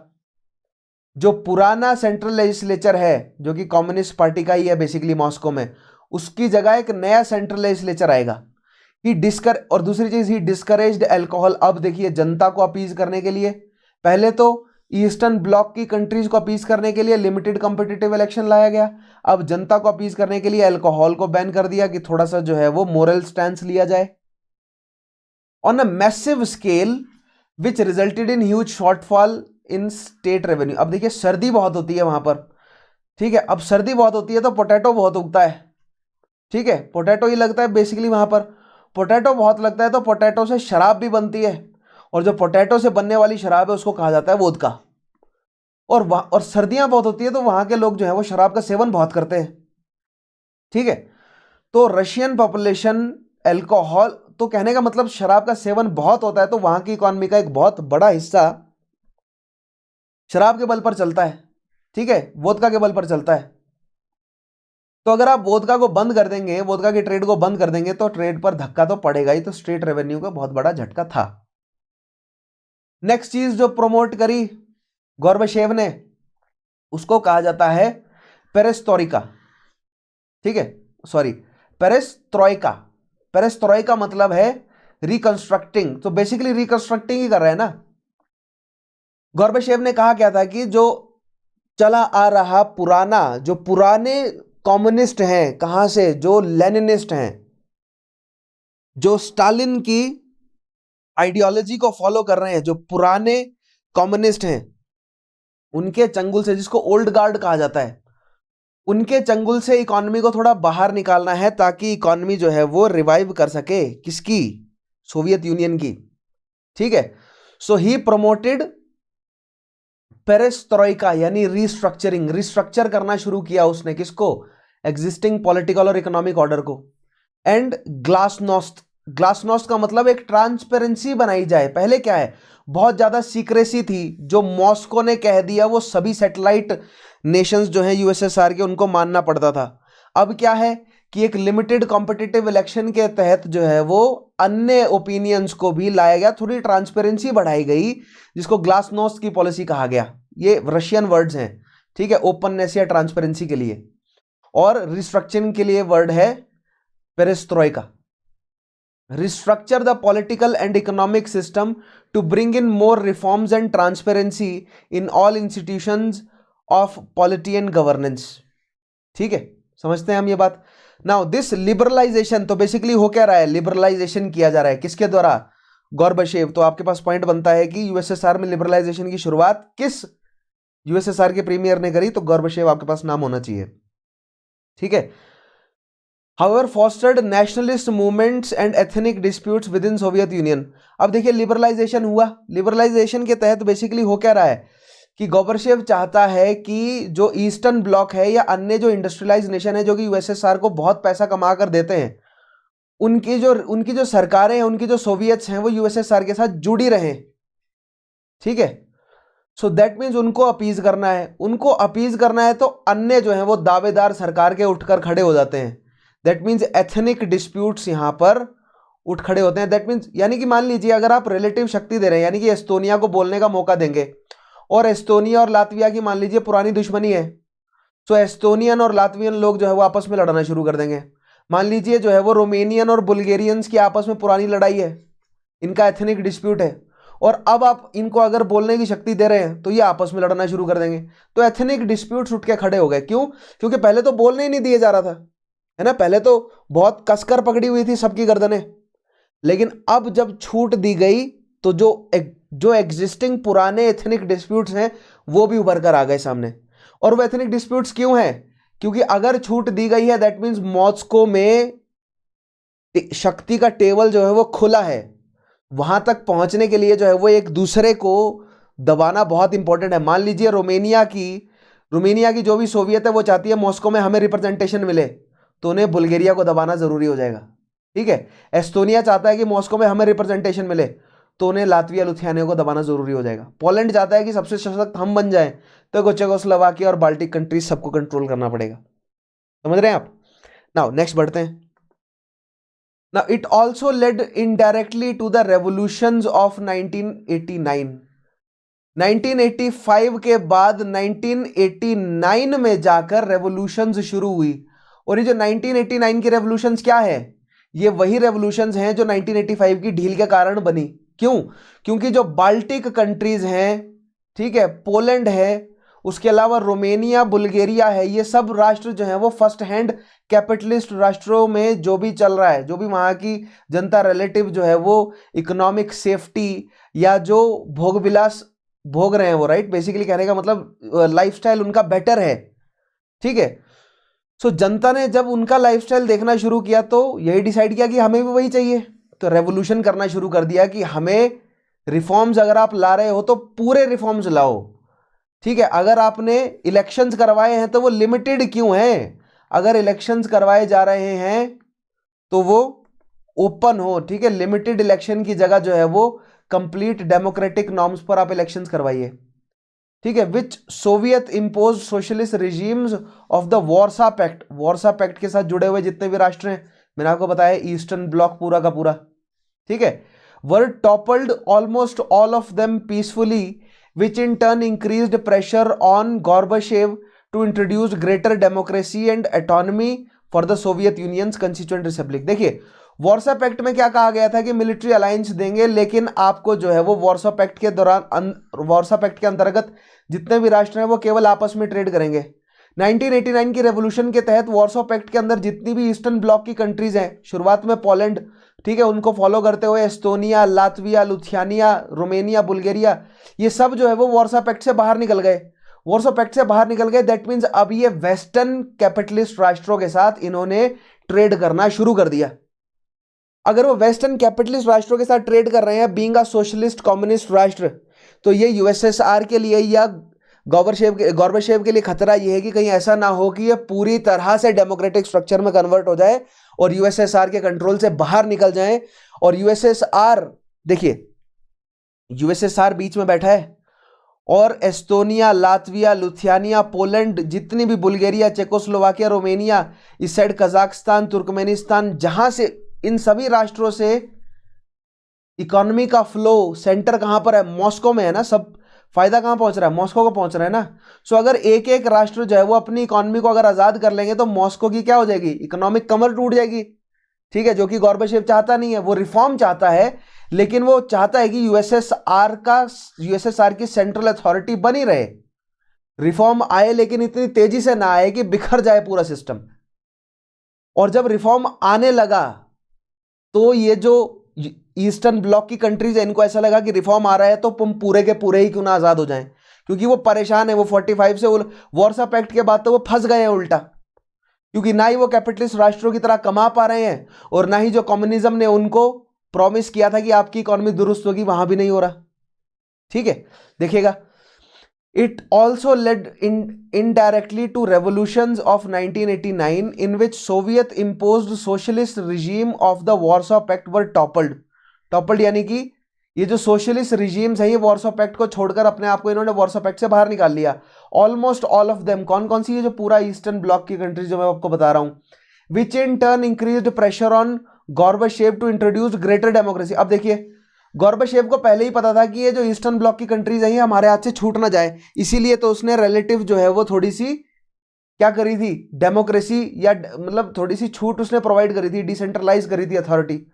लेकिन अब जब उसको दिखा कि 1989 के बाद लाइन से राष्ट्र हमारे हाथ से छूटते जा रहे हैं, तो उसने कहा कि नहीं, हम जो डेमोक्रेसी है उसको बढ़ाएंगे और ऑटोनॉमी को बढ़ाएंगे, ठीक है, for Soviet unions constituent republics, ठीक है। तो कंस्टिट्यूएंट रिपब्लिक्स को रिझाने की कोशिश करी, तो जो ईस्टर्न ब्लॉक है वो तो हाथ से निकल गया। तो ये किसके लिए था कि कहीं कजाकिस्तान, तुर्कमेनिस्तान ये भी हाथ से ना निकल जाएं, जॉर्जिया वगैरह, ठीक है। In 1988 Gorbachev started to lose control of 2 region. अब देखिए कैसे एक एक करके जो है वो गॉर्बाचेव के हाथ से रीजन निकला। सबसे पहले 2 region of Soviet Union as the Baltic republics, Estonia, Latvia, Lithuania, were now leaning towards independence and the Caucasus descended into violence and civil war। Caucus कौन सा, जॉर्जिया और अर्मेनिया। देखिए जॉर्जिया और अर्मेनिया, जो caucus वाला reason है ना, यहां से ऑयल आता है, किसके लिए, इस वाले रीजन से ऑयल जाता है कहां पर, यूएसएसआर में। सो जॉर्जिया और अर्मेनिया वाला रीजन जो है वो बहुत इंपॉर्टेंट है, कॉकस वाला रीजन बहुत इंपॉर्टेंट है किसके लिए, यूएसएसआर के लिए, ताकि यूएसएसआर का ऑयल फ्लो बना रहे। और अगर ये राष्ट्र यूएसएसआर से छूट जाते हैं तो सस्ता तेल उनको मिलना बंद हो जाएगा, फिर उनको महंगा तेल कैपिटलिस्ट राष्ट्रों से खरीदना पड़ेगा, ठीक है। और अगर बाल्टिक रीजन उनके हाथ से छूट जाते हैं तो बहुत इंपॉर्टेंट इंडस्ट्रियल रीजन जो है वो यूएसएसआर से छूट जाएंगे या सोवियत यूनियन से छूट जाएंगे, ठीक है। 1988 में सबसे पहले तो बाल्टिक रीजन और इंक्लूडिंग पोलैंड जो है वो सोवियत यूनियन से इंडिपेंडेंस की तरफ बढ़ने लगे और कॉकस में भी वायलेंस और सिविल वॉर बढ़ा, ठीक है। और आप गेस कर सकते हैं इस वायलेंस और सिविल वॉर को फंड किसने किया होगा, टर्की के रास्ते इस वायलेंस और सिविल वॉर को फंड करा किसने, ऑब्वियसली यूएसए ने, लेकिन टर्की के रास्ते। टर्की, यूएसए डायरेक्टली फंड नहीं करता था कि उनका नाम ना आए, टर्की के रास्ते उन्होंने फंड करवाया, ठीक है।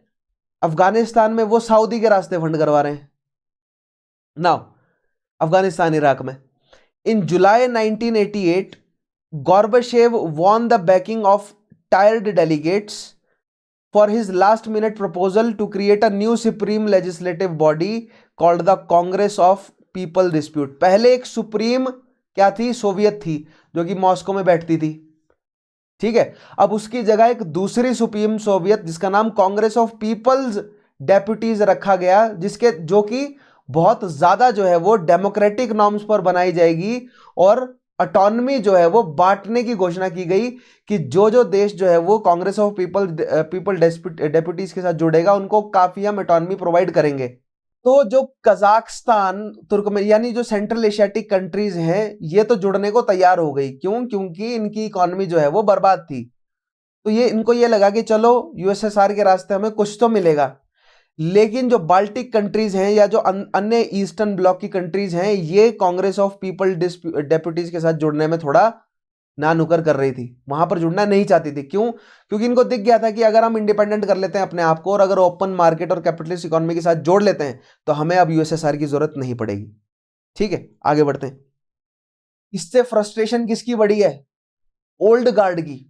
Frustrated by the old guards resistance. अब देखिए फ्रस्ट्रेशन जो है वो गोर्बाचेव की तो बढ़ी रही है, लेकिन जो ओल्ड गार्ड है, ओल्ड गार्ड क्या है? जो पुराना 1917 के बाद कॉमिनटर्न और फिर कॉमिन फॉर्म, ठीक है, यानी कि लेनिन और फिर लेनिन के बाद स्टालिन के जितने भी स्टालिन के जो भी सपोर्टर्स और जो लॉयलिस्ट हैं, ये जो पुराना ऑर्डर बनाए रखना चाहते हैं, यानी सोवियत रशिया की जो पकड़ है वो बनाए रखना चाहते हैं, बरकरार रखना चाहते हैं, जो ग्लोरी है जो बरकरार रखना चाहते हैं, जो कि अब धूमिल हो चुकी है, जो कि बहुत कमजोर हो चुकी है, ज्यादा समय तक नहीं टिक सकती। ठीक है, वो मॉस्को में प्रेशर बनाए जा रहे हैं गोर्बाचेव के ऊपर कि तुम अपना कंट्रोल मत छोड़ो, मिलिट्री का इस्तेमाल करो। वो ये कह रहे हैं, देखिए वो क्लियरली ये बोलते हैं कि अगर एस्टोनिया लातविया बाहर निकलने की कोशिश कर रहे हैं तो आप मिलिट्री का इस्तेमाल करो। और गोर्बाचेव ये कह रहा है कि भैया पैसे नहीं है हमारे पास मिलिट्री पर खर्च करने के लिए, ठीक है, और अगर हम मिलिट्री का इस्तेमाल करते हैं और अगर हम हार गए तो और रीजन ना हमारे हाथ से निकल जाए। ठीक है, so frustrated by old guard resistance. Old guard क्या कह रहा है कि पुराना ऑर्डर बना रहे, समझ रहे हैं। अब देखिए यूएसएसआर के अंदर भी old order versus new order आ गया। पुराना ऑर्डर कहां से शुरू होता है? लेनिन और स्टालिन का पुराना ऑर्डर, और नया ऑर्डर जो है वो लिबरलाइजेशन की तरफ जो गोर्बाचेव बढ़ा रहा है रशिया को, ये दोनों ऑर्डर में, और लिबरलाइजेशन की तरफ बढ़ा रहा है और अन्य जो सैटेलाइट राष्ट्र हैं वो भी बढ़ना चाहते हैं लिबरलाइजेशन की तरफ। तो ये जो खींचतान है, इस खींचतान के बीच फ्रस्ट्रेट होकर गोर्बाचेव देखिए आगे क्या करता है। Embarked on a set of constitutional changes to try to separate party and state. देखिए 1982 से पहले यूएसएसआर की सोवियत जो पार्टी है, जो कम्युनिस्ट पार्टी है सोवियत यूनियन की, ठीक है, जो कम्युनिस्ट पार्टी है सोवियत यूनियन की, वही राज्य था। यानी कि वो जो खास तौर पर वो जो एग्जीक्यूटिव काउंसिल है, ठीक है, सोवियत कम्युनिस्ट पार्टी का, जो सोवियत यूनियन की कम्युनिस्ट पार्टी का जो एग्जीक्यूटिव काउंसिल है, वही पूरे के पूरे जो है वो अफेयर्स को, पूरे के पूरे सभी सैटेलाइट राष्ट्रों के अफेयर्स को डिक्टेट कर रहा था 82 तक। ठीक है, और ओल्ड गार्ड चाहते थे कि वो बना रहे, लेकिन यहां पर, और गोर्बाचेव ये चाहता था कि अब बिखरना शुरू हो गया हमारा एम्पायर, तो ज्यादा से ज्यादा लोग हमारे साथ जुड़े रहे, इसलिए कोशिश करते हैं कि ज्यादा से ज्यादा आजादी उन्हें दी जाए। तो उसने क्या किया, ऐसे जो है वो नए कॉन्स्टिट्यूशनल चेंजेस लेकर आया, ऐसे नए अमेंडमेंट्स करे अपने कॉन्स्टिट्यूशन में।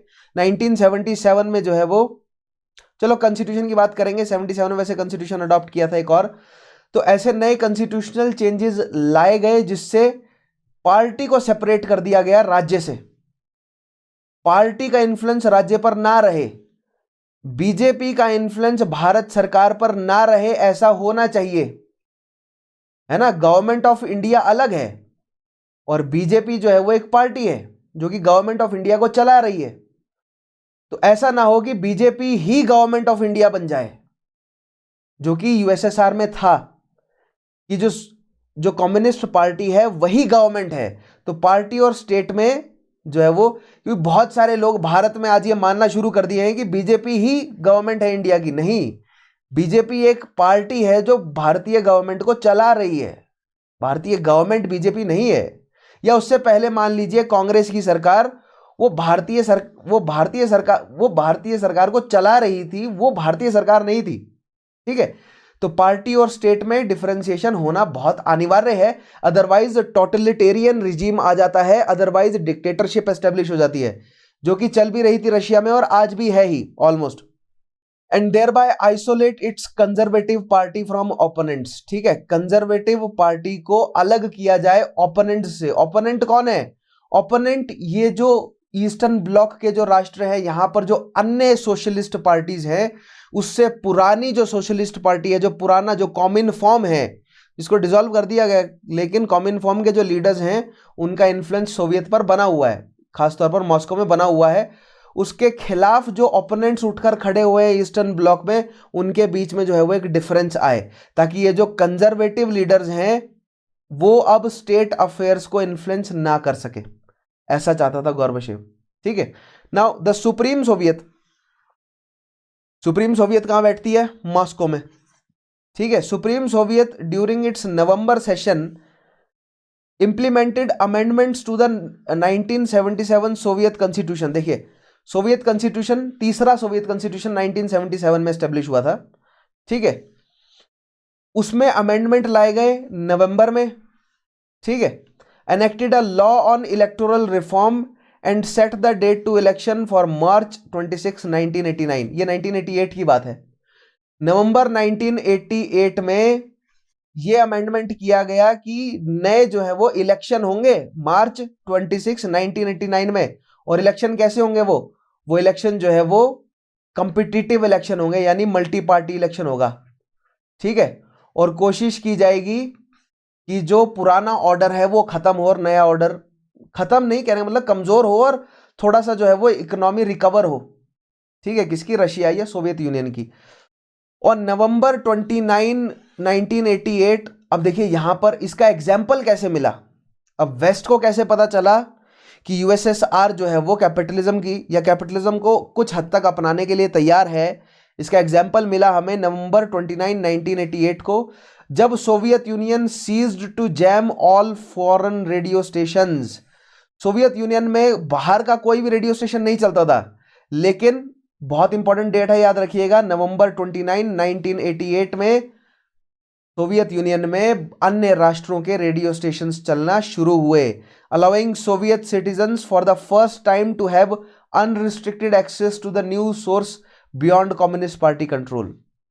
तो अब वो यूएसए के गाने सुन सकते हैं, यूके के गाने सुन सकते हैं, जर्मन, पोलिश तो गाने वो सुन ही रहे हैं, लेकिन इंग्लिश, फ्रेंच, इन सब जो है वो मीडिया को, न्यूज को एंजॉय कर सकते हैं।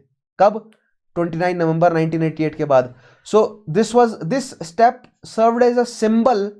ठीक है, ये एक सिंबल और एक साइन की तरह सर्व किया, किसके लिए? वेस्टर्न कैपिटलिस्ट कंट्रीज को दिखाने के लिए कि अब सोवियत रशिया जो है वो लिबरलाइजेशन की तरफ बढ़ रहा है। ठीक है, अब उन्होंने रेडियो शुरू कर दिया, तो रेडियो शुरू होते ही देखिए रेडियो पे क्या चलता है? प्रोपेगेंडा चलता है भर के, भले ही वो गाने के माध्यम से चलता हो, न्यूज के माध्यम से चलता हो, एडवर्टाइजमेंट्स के माध्यम से चलता हो।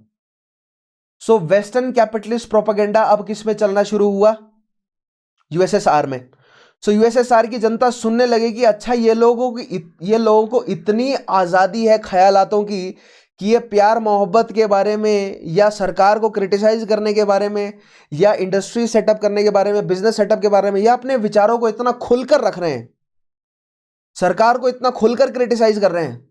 तो नवंबर 29 के बाद ये लहर जो है वो चलनी शुरू हुई। कहां पर? सोवियत यूनियन में। क्या करने की? अपनी सरकार को क्रिटिसाइज करने की, ओपनली क्रिटिसाइज करने की। ठीक है, आगे बढ़ते हैं। अब स्प्रिंग आया 1989 का। देखिए, मैंने आपको पहले भी बताया था कि ये जो ठंडे राष्ट्र है ना, इनके लिए स्प्रिंग बहुत अहमियत है, क्योंकि स्प्रिंग के दौरान ही बर्फ खत्म होती है और फसल उगती है इनके लिए। ठीक है, तो स्प्रिंग इनके लिए बहुत अहमियत रखता है। Spring of 1989, so the people of Soviet union exercising a democratic choice. Soviet union के लोगों ने पहली बार, वर्ल्ड वॉर 2 के बाद पहली बार जो है वो एक डेमोक्रेटिक चॉइस को एक्सरसाइज किया, एल्बिट लिमिटेड, लेकिन लिमिटेड ही थी, क्योंकि जो कॉम्पिटिटिव इलेक्शन थे वो लिमिटेड थे, लेकिन it was a step towards liberalisation और democratic structure. For the first time since 1917, not just world war two but since 1917, क्योंकि 1917 में एक बार डेमोक्रेटिक इलेक्शन हुए थे, ठीक है, when they elected the new Congress of People's Deputies, नई कांग्रेस यानी कि नया जो है वो एक सेंट्रल लेजिस्लेशन एस्टेब्लिश किया उन्होंने, इलेक्ट किया, नॉट एस्टेब्लिश, इलेक्ट किया रशिया की जनता ने, सोवियत यूनियन की जनता ने। Now just as important was uncensored live TV coverage of the legislatures deliberations. देख रहे हैं, अनसेंसर्ड लाइव टीवी कवरेज, पहली बार रशिया में कुछ अनसेंसर्ड चला और लाइव टीवी कवरेज हुआ, ठीक है, कि लेजिस्लेशंस जो है वो किस तरह एस्टेब्लिश हुई है, कौन कौन से लीडर ने किसने शपथ ली, कौन लीडर, पूरा लाइव कवरेज हुआ पूरे इलेक्शंस का। नॉट जस्ट यूएसएसआर में सभी लोगों ने जो है वो अनसेंसर्ड देखा, लेकिन पूरी दुनिया ने देखा, क्योंकि इट वाज, जो ग्लोबल ट्रेड है ये टू वे स्ट्रीट है, यानी यूएसएसआर या सोवियत यूनियन अगर बाहर से मीडिया को अलाउ कर रहा है यूएसएसआर में चलने के लिए, तो वो अपने मीडिया को भी अलाउ कर रहा है कि बाहर जो है वो प्रिंट किया जाए, ताकि जो कैपिटलिस्ट राष्ट्र है उनको ओपनली क्रिटिसाइज कर सकें, और जो कैपिटलिस्ट मीडिया ने जो यूएसएसआर के मीडिया का क्रिटिसिज्म किया है वो वापस घूम के फिर यूएसएसआर में छप सके, ताकि यूएसएसआर की जनता को पता तो चले। उनको पता ही नहीं है कि ऑप्रेसिव रूल है। देखिए ऑप्रेसिव रूल, क्योंकि देखिए 5, 10, 15, 20 सालों में नॉर्मलाइजेशन हो जाता है किसी भी चीज का, तो अगर ऑप्रेसिव रूल है तो उसका भी नॉर्मलाइजेशन होना लाजमी है, तो जनता को पता तो चले कि रूल ऑप्रेसिव है, राइट। तो वो कैसे पता चला? वो पता चला ओपन मार्केट के जरिए, ठीक है। Now where people witness the previously feared communist leadership being questioned and held accountable, यहां पर पहली बार यूएसएसआर की जनता ने विटनेस किया कि आप अपने जो सरकारी रिप्रेजेंटेशन जो है, यानी कि जो गवर्नमेंट है, उसको आप अकाउंटेबल भी हेल्ड कर सकते हैं। मान लीजिए युद्ध में, अफगानी वॉर में अगर हारे हैं सोवियत, तो उससे जो सोवियत लोगों का नुकसान हुआ है, आप उनसे जवाब मांग सकते हैं कि ऐसा क्यों किया आपने, और हमारे जो लोगों का नुकसान हुआ है इसकी भरपाई कैसे करेंगे आप। सो अकाउंटेबल जो है वो क्वेश्चन किया जा सकता है, they can be held accountable. So ये कैसे हुआ? ये हुआ गॉर्बाचेव के एफर्ट से।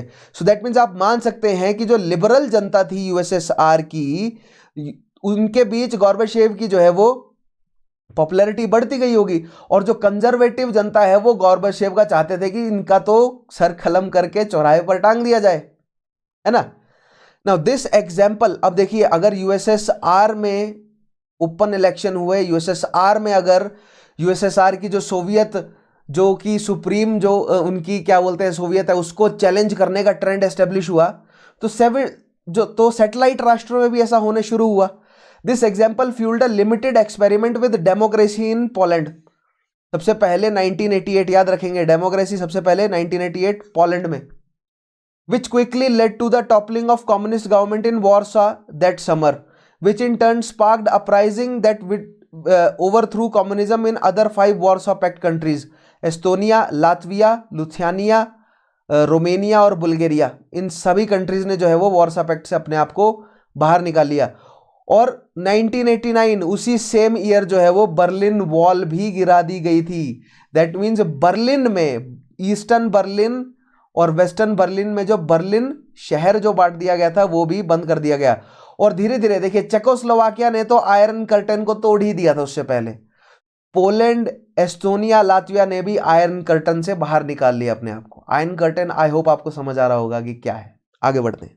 Now these events showed that people of Eastern Europe and Soviet Union did not support Gorbachev's drive to modernize communism। देखिए अब यहां पर मैंने आपको बोला ना कि गोर्बाचेव जो है वो मॉडर्नाइज करना चाह रहा है, लेकिन किसको? कम्युनिज्म को।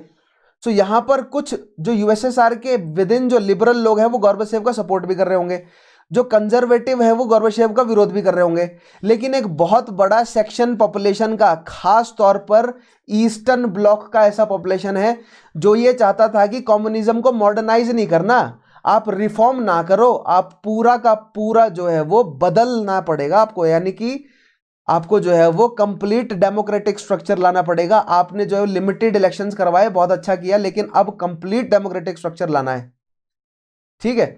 सो ईस्टर्न यूरोप के जो लोग हैं वो गोर्बाचेव का ये मॉडर्नाइजेशन का जो पूरा टैक्ट है इसके खिलाफ थे, क्योंकि सबको पता था कि ये जो मॉडर्नाइजेशन का टैक्ट है ये बेसिकली डूबती हुई नैया को बचाने का अंतिम कोशिश है, ठीक है। Rather they preferred to abandon it all together, वो चाहते थे कि कम्युनिज्म पूरा का पूरा छोड़ा जाए, सोशलिज्म अपनाया जाए, लेकिन एक डेमोक्रेटिक स्ट्रक्चर एस्टेब्लिश किया जाए, ओपन मार्केट क्लोज्ड मार्केट वाला सिस्टम हटाया जाए और ओपन मार्केट वाला सिस्टम लाया जाए, ओपन कर दिया जाए इकोनॉमी को, ठीक है। Obviously regulated but open. Now the wave of regime change, इसको कहा गया रिजीम चेंज, यानी कम्युनिस्ट रिजीम को चेंज किया जाए, और ये वेव कहां पर शुरू हो रही है, ईस्टर्न ब्लॉक में खासतौर पर शुरू हो रही है, ठीक है। Then spread to the Baltic states, Poland से शुरू होती है, बाल्टिक स्टेट्स में जाती है, and finally to the Soviet republics, और अन्य सोवियत रिपब्लिक्स पर भी जाती है। किस किस पे, जो सेंट्रल एशियाटिक सोवियत रिपब्लिक्स है, कजाकिस्तान, तुर्कमेनिस्तान, उज्बेकिस्तान की, ठीक है, और रोमानिया, बल्गेरिया वगैरह, इन सब में, बेलारूस, यूक्रेन वगैरह। इन फरवरी 1990, बहुत इंपॉर्टेंट है, central committee of the CPSU accepted Gorbachev's recommendation that the party gave up its monopoly on political power। अब देखिए गोर्बाचेव ना खुद शक्ति में बने रहना चाहते हैं। उनको जब पहले दिखा ना कि जो यूएसएसआर का जो प्रीमियर है उसकी शक्ति घटती जा रही है, तो उन्होंने लिबरलाइजेशन करने की कोशिश करी थोड़ा। उससे उन्होंने क्या किया, एक कॉन्स्टिट्यूशनल अमेंडमेंट्स लाए और लिमिटेड जो है वो क्या करवाया, कॉम्पिटिटिव इलेक्शन करवाया। उसके बाद जब उन्होंने दिखा कि एस्टोनिया, लातविया सब अपने आप को आज़ाद कर देते हैं, तो अपना फेस बचाने के लिए उन्होंने क्या कहा कि जो मोनोपोली है पॉलिटिकल अथॉरिटी पर, किसकी, सीपीएसयू की, ठीक है, जो सेंट्रल कमिटी है सोवियत यूनियन की, ठीक है, जो सेंट्रल पार्टी है सोवियत यूनियन की, उसकी जो पॉलिटिकल अथॉरिटी पर मोनोपोली है उसको वो छोड़ दे। दैट मीन्स डिसेंट्रलाइजेशन कर दे, ठीक है, फेडरेशन एस्टेब्लिश हो, फेडरल स्ट्रक्चर एस्टेब्लिश हो, सेंट्रलाइज अथॉरिटी खत्म हो। देखिए सिंपल सी बात है, अगर सेंट्रलाइज अथॉरिटी खत्म होगी तो क्या किस तरह का स्ट्रक्चर एस्टेब्लिश होगा, मतलब देयर आर चांसेस कि फेडरल स्ट्रक्चर एस्टेब्लिश हो, तो वही हुआ भी। इसके बाद हमें क्या एस्टेब्लिश होता हुआ नजर आता है, यूएसएसआर के खत्म होने के बाद हमें रशियन फेडरेशन एस्टेब्लिश हुआ नजर आता है, ठीक है। Now in 1990 all 15 constituent republic of USSR held their first competitive elections with reformers and ethnic nationalists winning many seats। 1990 में 15 की 15, ठीक है, सारी मैंने आपको गिनाई हुई है, ये 15 की 15 जो है वो जो मतलब जुड़े हुए थे राष्ट्र, जो सैटेलाइट्स थे किसके, यूएसएसआर के, उन्होंने पहला कॉम्पिटिटिव इलेक्शन रखा 1988 पोलैंड, फिर उसके बाद बाल्टिक रीजन, और फिर उसके बाद सभी नहीं। और ज्यादा से ज्यादा में जो है वो एथनिक नेशनलिस्ट, पहले क्या था, पहले रशिया से मॉस्को में बैठे बैठे मॉस्को के लीडर्स सबको कंट्रोल कर रहे थे, अब एथनिक यानी एस्टोनिया में एस्टोनिया के लीडर्स, लातविया में लातविया के लीडर्स, ठीक है, पोलैंड में पोलिश लीडर्स, रोमानिया में रोमानियन लीडर्स। तो ये एथनिक नेशनलिस्ट हैं जो अपने एथनिसिटी के हिसाब से अपने राष्ट्र का डेवलपमेंट करना चाहते हैं। मैंने आपको नेशनल या नेशन की डेफिनेशन, यूरोपियन डेफिनेशन बताई ही है, एक ज्योग्राफिकल रीजन में रहने वाला सिमिलर एथनिक हिस्टोरिकल बैकग्राउंड या कल्चरल बैकग्राउंड शेयर करने वाले लोगों को आप एक नेशन कह सकते हैं। सो एस्टोनिया, इस हिसाब से एस्टोनिया एक अलग नेशन बनता है, लातविया, पोलैंड, रोमानिया एक सब अलग नेशन बनते हैं। तो इनके जो एथनिक नेशनलिस्ट हैं उन्होंने सीटें जीती और अपनी अपनी सरकारें, रिस्पेक्टिव सरकारें बनाई। इससे हुआ क्या, यूएसएसआर का डिक्लाइन हुआ, ठीक है। आगे बढ़ते हैं। Now the CPSU lost the elections in 6 republics, 15 में से 6 रिपब्लिक्स में तो सीपीएसयू की सरकार बनी ही नहीं। सीपीएसयू क्या है, जो सोवियत यूनियन की सेंट्रल पार्टी है, ठीक है। कहां कहां पर, Lithuania, Moldova, Estonia, Latvia, Armenia and Georgia. अब यहां पर ध्यान देखिएगा, आर्मेनिया और जॉर्जिया कॉकस वाला रीजन है, यहां से क्या निकलता है, यहां से आता है तेल। सो सोवियत यूनियन को कमजोर करना है तो उसकी तेल की सप्लाई काट दो, तेल की सप्लाई काट दो तो आर्मेनिया और जॉर्जिया को उसके कंट्रोल से बाहर निकाल दो। सोवियत यूनियन की इकोनॉमी को और कमजोर करना है तो उसके इंडस्ट्रियल सैटेलाइट्स उससे छीन लो, तो लिथुआनिया, मोल्डोवा, एस्टोनिया, लातविया उसके इंपॉर्टेंट इंडस्ट्रियल सैटेलाइट्स हैं, इनको छीन लिया गया, ठीक है। सो दैट मीन्स अगर यूएसएसआर इलेक्शंस हारा, या मान लीजिए सीपीएसयू भी अगर इलेक्शन हारी, और अगर एथनिक नेशनलिस्ट इलेक्शन जीते, तो आप यहां पर कहीं ना कहीं कनेक्ट कर सकते हैं कि उन सभी की जीत के पीछे बैकिंग जो है वो यूएसए कह लीजिए या यूरोप में, मतलब इनडायरेक्टली अंत में जाकर तो यूएसए ही है, लेकिन डायरेक्टली जो है वो कैपिटलिस्ट राष्ट्रों ने ही उनका सपोर्ट किया। ठीक है, तभी वो जीते। क्योंकि देखिए कोई भी घटना घट रही है ना तो उसके पीछे एक पैटर्न आपको दिखना चाहिए, अगर आपको नहीं दिख रहा है तो आप प्रोपेगेंडा में फंस रहे हैं। ठीक है, आर्मेनिया जॉर्जिया क्यों बाहर निकला? क्योंकि वो ऑयल सप्लाई दे रहा है। लिथुआनिया मोल्दोवा एस्टोनिया लातविया क्यों बाहर निकले? क्योंकि वो क्या दे रहे हैं? इंडस्ट्रियल हेल्प प्रोवाइड कर रहे हैं यूएसएसआर को। ठीक है, now the constituent republics began to declare their national sovereignty. अब जो बाकी कंस्टिट्यूएंट रिपब्लिक्स हैं ये 6 तो अपनी अलग सरकार बना गए सीपीएसयू से बाहर, बाकी जहां जहां पर सीपीएसयू की स्ट्रांग होल्ड रही, क्योंकि कई जगह पर कोalition की सरकार भी बनी होगी, तो उन्होंने क्या छेड़ दिया? वॉर ऑफ लॉज शुरू कर दिया। किसके खिलाफ? मॉस्को के खिलाफ। With the Moscow central government they rejected union wide legislation, यानी कि जो सोवियत यूनियन का जो लेजिस्लेशन है जो कि मॉस्को से हो रहा है उसको रिजेक्ट किया, और उन्होंने कहा कि नहीं, हमें टेरिटोरियल ऑटोनॉमी चाहिए। That conflicted with local laws, asserted control over their local economy and refused to pay taxes। अब देखिए किया क्या इन्होंने, यूएसएसआर को कमाई कैसे है, या यूएसएसआर का बेसिकली कंट्रोल कैसे है, यूएसएसआर का या मॉस्को का बेसिकली सभी सैटेलाइट राष्ट्रों पर कंट्रोल कैसे है कि मॉस्को उनकी इकोनॉमी को रेगुलेट करे, यानी वो सारा टैक्स जो है वो मॉस्को को आए और जैसा मॉस्को कहे वैसा उनकी इकोनॉमी चले। ठीक है, जैसा मॉस्को कहे वैसे उनके वहां पर कानून चले। ठीक है, सो अगर मान लीजिए रोमेनिया में रोमेनियन भाषा बोली जा रही है और मॉस्को कह रहा है कि नहीं आपको रशिया ही पढ़ानी है, तो रोमेनिया ये कहेगा कि नहीं, हम अपनी भाषा पढ़ाएंगे, अपना सिलेबस पढ़ाएंगे। अब तो हम मॉस्को द्वारा दिया हुआ सिलेबस अपने स्कूलों में नहीं पढ़ाएंगे। ठीक है, सो बेसिकली एक एक करके यही हुआ कि यूनियन वाइड लेजिस्लेशन के खिलाफ आवाज उठी। ठीक है, इन सभी ये जो जितनी भी रिपब्लिक्स हैं, सोवियत रिपब्लिक्स हैं, इन्होंने टैक्स देने से मना कर दिया, अपने आप को आजाद करना। मतलब बंगाल अगर दिल्ली से आजाद घोषित करता है अपने आप को तो क्या बोलता है कि हम टैक्स नहीं देंगे। हैदराबाद ने दिल्ली से अपने आप को आजाद किया तो क्या बोला कि हम टैक्स नहीं देंगे। मराठा रीजन अगर दिल्ली मतलब मुगलों से अगर आजाद हुआ तो क्या बोला कि हम टैक्स नहीं देंगे, उल्टा ये बोला कि हमें चौथ दो, है ना। यही भारत में हुआ और यही यूएसएसआर के साथ हो रहा था। यूएसएसआर के जो सैटेलाइट्स है उन्होंने टैक्स देना बंद कर दिया। यूएसएसआर के सैटेलाइट्स ने मॉस्को के लेजिस्लेशन को मानना मना कर दिया, बंद कर दिया। अपने यहां पर उन्होंने इलेक्शंस करवाए और अपनी सरकारें बनाई। ठीक है, तो अब उन्होंने अपने आप को अलग कर दिया, तो क्या वो राष्ट्र बन गए? नहीं बने। क्या वो अलग राष्ट्र बने?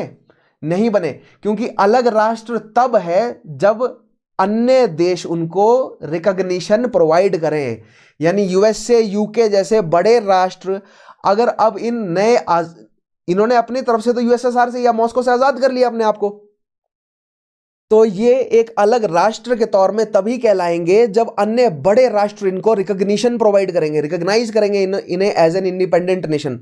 तो इन्होंने अपनी इंडिपेंडेंस तो घोषित कर दी, लेकिन यूएसए ने अभी तक इनको इंडिपेंडेंट नहीं माना है, या यूके ने अभी तक इनको इंडिपेंडेंट नहीं माना है। ठीक है, नाउ नेक्स्ट देखिएगा, Lithuania also exempted Lithuanian man from mandatory service in Soviet armed force. अब सोवियत आर्म्ड फोर्स में क्या है? कॉन्स्क्रिप्शन है कि आपको सेना में भर्ती होना ही पड़ेगा। मैंने बोला ना, सेना के दम पर ही तो उन्होंने राष्ट्रों को कंट्रोल किया हुआ है। तो लिथुआनिया ने क्या बोला कि हम अपने आदमी मरने के लिए नहीं देंगे आपको। ठीक है, now this conflict caused economic dislocation. अब देखिए हुआ क्या, इकोनॉमिक डिसलोकेशन हुआ ना, मॉस्को को पैसा आना बंद हो गया, एस्टोनिया से, लातविया से, लिथुआनिया से, पोलैंड से। ठीक है, पैसा आना बंद हो गया। उसके अलावा यहां से नीचे से ऑयल आना बंद हो गया, जॉर्जिया आर्मेनिया से, ठीक है, मोल्डोवा से। सो क्या हुआ? इकोनॉमिक डिसलोकेशन हुआ। जो पैसे की सप्लाई थी, नॉट जस्ट पैसे लेकिन रिसोर्सेज की जो ओवरऑल जो भी रेवेन्यू की सप्लाई थी वो मॉस्को की तरफ बंद हो गई, इन राष्ट्रों की तरफ से। Economic dissolution as supply lines were disrupted and caused the Soviet economy to decline further. समझते हैं हम ये बात, आगे बढ़ते हैं। Now faced with growing separatism बढ़ता जा रहा है, एक एक करके राष्ट्र अपने आप को आजाद करते जा रहे हैं, वो अपने आप को सेपरेट करते जा रहे हैं, लेकिन उनको रिकॉग्निशन नहीं मिली है कि वो एक अलग राष्ट्र हैं। सो दैट मीन्स वो है तो अभी भी हिस्सा यूएसएसआर या सोवियत यूनियन का ही, लेकिन मॉस्को की बात माननी उन्होंने बेसिकली मना कर दी है। ठीक है, ऐसे में गोर्बाचेव ने देखिए क्या किया, Gorbachev sought to restructure the Soviet Union into a less centralized state that would have converted the Soviet Union into a federation of independent republics with common president, foreign policy and military. अब Gorbachev ने क्या कहा, Gorbachev ने क्या कहा कि देखिए आपने अपने आप को मॉस्को से अलग कर लिया है लेकिन आपको रिकॉग्निशन मिला है नहीं, तो अगर आपको ट्रेड करना है, और ट्रेड आप तभी कर पाएंगे ना अन्य राष्ट्रों के साथ कि जब आपको रिकॉग्निशन मिलेगा एज अ नेशन, तो एक काम करते हैं कि आप हमारे फेडरेशन का हिस्सा बने, हम रशिया का फेडरेशन बनाते हैं एक, ठीक है। अगर हम देखिए फेडरेशन में क्या होता है, फेडरेशन में राज्य के पास अधिक शक्तियां होती हैं, मतलब कहने का मतलब राज्य के मामले में केंद्र नहीं बोल सकता ना, फेडरेशन का यही मतलब है। सो हम फेडरेशन एस्टेब्लिश करेंगे जिसमें यूनियन या जो सेंट्रल जो फैक्टर होंगे वो ये होगा कि एक कॉमन प्रेसिडेंट होगा सभी पूरी फेडरेशन का, फॉरेन पॉलिसी हमारी कॉमन होगी और मिलिट्री हमारी कॉमन होगी, ठीक है। बाकी ट्रेड जैसे मर्जी करना है आप खुद करो, ठीक है। देखिए इकोनॉमी यहां पर नहीं है लेकिन फॉरेन पॉलिसी जरूर है, फॉरेन पॉलिसी के तहत ही आ जाता है कि किससे ट्रेड करना है, वो भी तो फॉरेन पॉलिसी के तहत आ जाएगा ना, ठीक है। तो बेसिकली ये वही पुरानी यूएसएसआर का कंट्रोल है, थोड़ा सा लिबरल है लेकिन, ठीक है। तो ये प्लान गोर्बाचेव ने अंत में जो है वो पेश किया बिखरते हुए सिस्टम की तरफ। तो देखिए अभी राष्ट्रों ने अपने आप को दूर कर लिया मॉस्को से, लेकिन इंडिपेंडेंट नहीं है, उनकी independence as an independent nation उनको रिकॉग्निशन मिलेगा तब जाके वो इंडिपेंडेंट राष्ट्र बनेंगे, ठीक है। तो ऐसे में इतने में गोर्बाचेव ने क्या बोला कि हम फेडरेशन एस्टेब्लिश कर लेते हैं, ठीक है, जिसमें हमारा एक प्रेसिडेंट कॉमन रहेगा, फॉरेन पॉलिसी कॉमन रहेगी, मिलिट्री कॉमन रहेगी, लेकिन उसके अलावा आपको जो है वो इंटरनल जो मैटर्स हैं, आपके एजुकेशन कैसी रखनी है, फॉर एग्जांपल हेल्थ केयर कैसा रखना है, ठीक है, आपस में कैसा ट्रेड करना है, वो सब आपका मैटर है, उसको आप डिसाइड करें, ठीक है। किसको कहा, अपनी जो सैटेलाइट जो स्टेट्स हैं उनको कहा, किसने, गोर्बाचेव ने। It was strongly supported by central Asian republics. Now central Asian republics ने इसका खुले मतलब बाहों से स्वागत किया, क्यों, क्योंकि उनकी इकोनॉमी जो है वो कमजोर है। मैंने बोला ना अगर मदद आती है तो जो पुअर नेशन है वो उस मदद को लेने के लिए तैयार हो जाते हैं, जो डेस्परेट नेशन है, और जो सेंट्रल एशियाटिक नेशन है वो डेस्परेट थे, वो पुअर थे, तो उन्होंने इसको एक्सेप्ट किया कि ये विन विन सिचुएशन है कि हमारे पास ऑटोनॉमी भी रहेगी रिलेटिवली, ठीक है, और एक बड़े राष्ट्र के साथ जुड़े रहने की सिक्योरिटी भी रहेगी, ठीक है। Which needed the economic advantages of a common market to prosper, है ना, कॉमन मार्केट रहेगा बड़े राष्ट्र का तो उनसे उनको फायदा पहुंचेगा ही। However it would have meant some degree of continued communist party control over economic and social life, ठीक है। कम्युनिस्ट पार्टी का कंट्रोल तो रहेगा ही क्योंकि बोल ही दिया, कॉमन प्रेसिडेंट, फॉरेन पॉलिसी उनकी रहेगी, मिलिट्री पर अथॉरिटी उनकी रहेगी, ठीक है। तो सेंट्रल एशियन रिपब्लिक्स ने तो मान लिया लेकिन ईस्ट यूरोपियन रिपब्लिक्स ने नहीं माना, क्योंकि वो तो स्वाद चख चुके थे इंडिपेंडेंस का। अब वो वेट कर रहे थे कि कब उनको जो है वो उनकी इंडिपेंडेंस को रिकॉग्निशन मिले और एज अ नेशन वो एस्टेब्लिश हो, ठीक है। आगे बढ़ते हैं। Now, more radical reformists, however, were increasingly convinced that a rapid transition to a market economy was required, even if eventual outcome meant the disintegration of Soviet Union into several independent states. ठीक है, जो radical reformist है, खास तौर पे eastern block के जो radical reformist है वो ये कहते थे कि कैपिटलिस्ट इकोनॉमी की तरफ बढ़िए, ठीक है, ओपन मार्केट की तरफ बढ़िए, भले ही सोवियत यूनियन को डिसॉल्व करना पड़े। सोवियत यूनियन डिसॉल्व होगी तो इंडिपेंडेंट राष्ट्र क्या होंगे, क्रिएट होंगे, सिंपल सी बात है, ठीक है। However some elements including old communist, कौन से, old guard, were opposed to the weakening of Soviet Union who launched a coup under Gennady Yanayev. अब ये गेनेडी यानायेव कौन है, वाइस प्रेसिडेंट है किसके, गोर्बाचेव के। अब गोर्बाचेव प्रेशर में है और गोर्बाचेव इतने प्रेशर में है कि वो इंडिपेंडेंट कर देगा सभी राष्ट्रों को अगर जरूरत पड़ी तो, ठीक है। और जो पुराना ऑर्डर है, जो ओल्ड ऑर्डर है, उन्होंने क्या किया, गेनेडी यानायेव यानी कि क्या है, ये वाइस प्रेसिडेंट है, उनके अंडर जो है वो एक कू किया, यानी कि म्यूटनी कर दी, विद्रोह कर दिया, किसके खिलाफ, गोर्बाचेव और उसकी लिबरल पॉलिसीज के खिलाफ। Who overtook power but coup was failed within 2 days, लेकिन 2 दिन में उनका coup जो है वो फेल हो गया। And after a series of demonstrations when thousands of Muscovites took to the streets in support of reforms, Boris Yeltsin managed to reinstate Gorbachev as president, although his power was much depleted. यहां पर आप Boris Yeltsin भी एक जो है वो क्या है, स्टेट्समैन है, रशिया के इंपॉर्टेंट पॉलिटिशियन उस समय के, कम्युनिस्ट पार्टी के। इन्होंने वापस जो है वो रीइंस्टेट करा किसको, गोर्बाचेव को, क्योंकि जनता सड़कों पे आ गई मॉस्को की, क्योंकि मॉस्को की जनता को पता था कि गोर्बाचेव कर तो वही रहा है लिबरलाइजेशन का काम, लेकिन धीरे धीरे कर रहा है। तो मॉस्को की जनता को या अन्य यूएसएसआर, नॉट जस्ट यूएसएसआर लेकिन उसके सैटेलाइट सभी राष्ट्रों की जनता को पता था कि अगर गोर्बाचेव शक्ति में रहा, जितने समय तक गोर्बाचेव शक्ति में रहेगा उतने ज्यादा चांसेस हैं हमारे सबके इंडिपेंडेंट होने के। और अगर ओल्ड कंजर्वेटिव लीडर कोई आ गया तो वो फिर से मिलिट्री में इन्वेस्ट करेगा और जबरदस्ती हमें जो है वो हमारी इंडिपेंडेंस को छीनेगा। ठीक है, so Boris Yeltsin, another liberal leader of communist party, उन्होंने गोर्बाचेव को 2 दिन बाद, कू जो हुआ उसके बाद 2 दिन बाद उन्होंने वापस रीइंस्टेट कर दिया। ठीक है, आगे बढ़ते हैं। Now the Soviet union collapsed with dramatic speed in last quarter of 1991। 1991 का लास्ट क्वार्टर, खास तौर पर अगस्त से दिसंबर के बीच सोवियत यूनियन जो है वो बहुत जल्दी से जो है वो कोलैप्स हुआ। कैसे? 10 रिपब्लिक्स डिक्लेयर्ड देयर इंडिपेंडेंस, उन्होंने डिक्लेयर कर दी। पहले तो क्या था, पहले तो उन्होंने मॉस्को की बात मानना मना कर रहा था, है ना, उन्होंने मॉस्को के मॉस्को के लेजिस्लेशन को मानना मना कर दिया था उन्होंने कि हम आपके कानूनों को नहीं मानते। फिर उन्होंने टैक्स देना बंद कर दिया। अब उन्होंने अपने आप को इंडिपेंडेंट घोषित कर दिया कि हम सोवियत यूनियन का हिस्सा है ही नहीं। ठीक है, largely out of fear of coup. किस फियर से? कि ऐसा ना हो कि ओल्ड ऑर्डर वहां बहुत मुश्किल से तो इलेक्शंस हुए हैं, कहीं ऐसा ना हो कि जो ओल्ड ऑर्डर के लीडर हैं वो दंगा जो है वो करवा दे हमारे यहां पर भी, कू करवा दे हमारे यहां पर भी। और यूएस मॉस्को में तो ऐसे लीडर्स मौजूद थे जिन्होंने ओल्ड ऑर्डर को 2 ही दिन में पलट दिया वापस। ठीक है, और ये लिबरल गवर्नमेंट वापस, गोर्बाचेव की लिबरल गवर्नमेंट वापस एस्टेब्लिश कर दी। अगर हमारे यहां मान लीजिए एस्टोनिया में, लातविया में होता है तो हमारे पास इतनी क्षमता नहीं है कि हम उनको पलट सकेंगे। ठीक है, तो ऐसे डर में उन्होंने इंडिपेंडेंट घोषित कर दिया अपने आप को। By the end of September, कौन सा सितंबर? 1991, Gorbachev no longer had authority to influence events outside Moscow.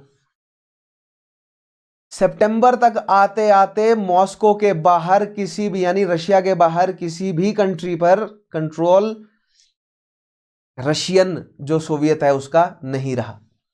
He was challenge, और नॉट जस्ट दैट, अपने खुद के बंदे चैलेंज करना शुरू कर देते हैं। He was challenged even there by Yeltsin, Boris Yeltsin ने उसकी अथॉरिटी को चैलेंज किया कि मैं जो है वो प्रेसिडेंट बनता हूं, तुम उतरो शक्ति से।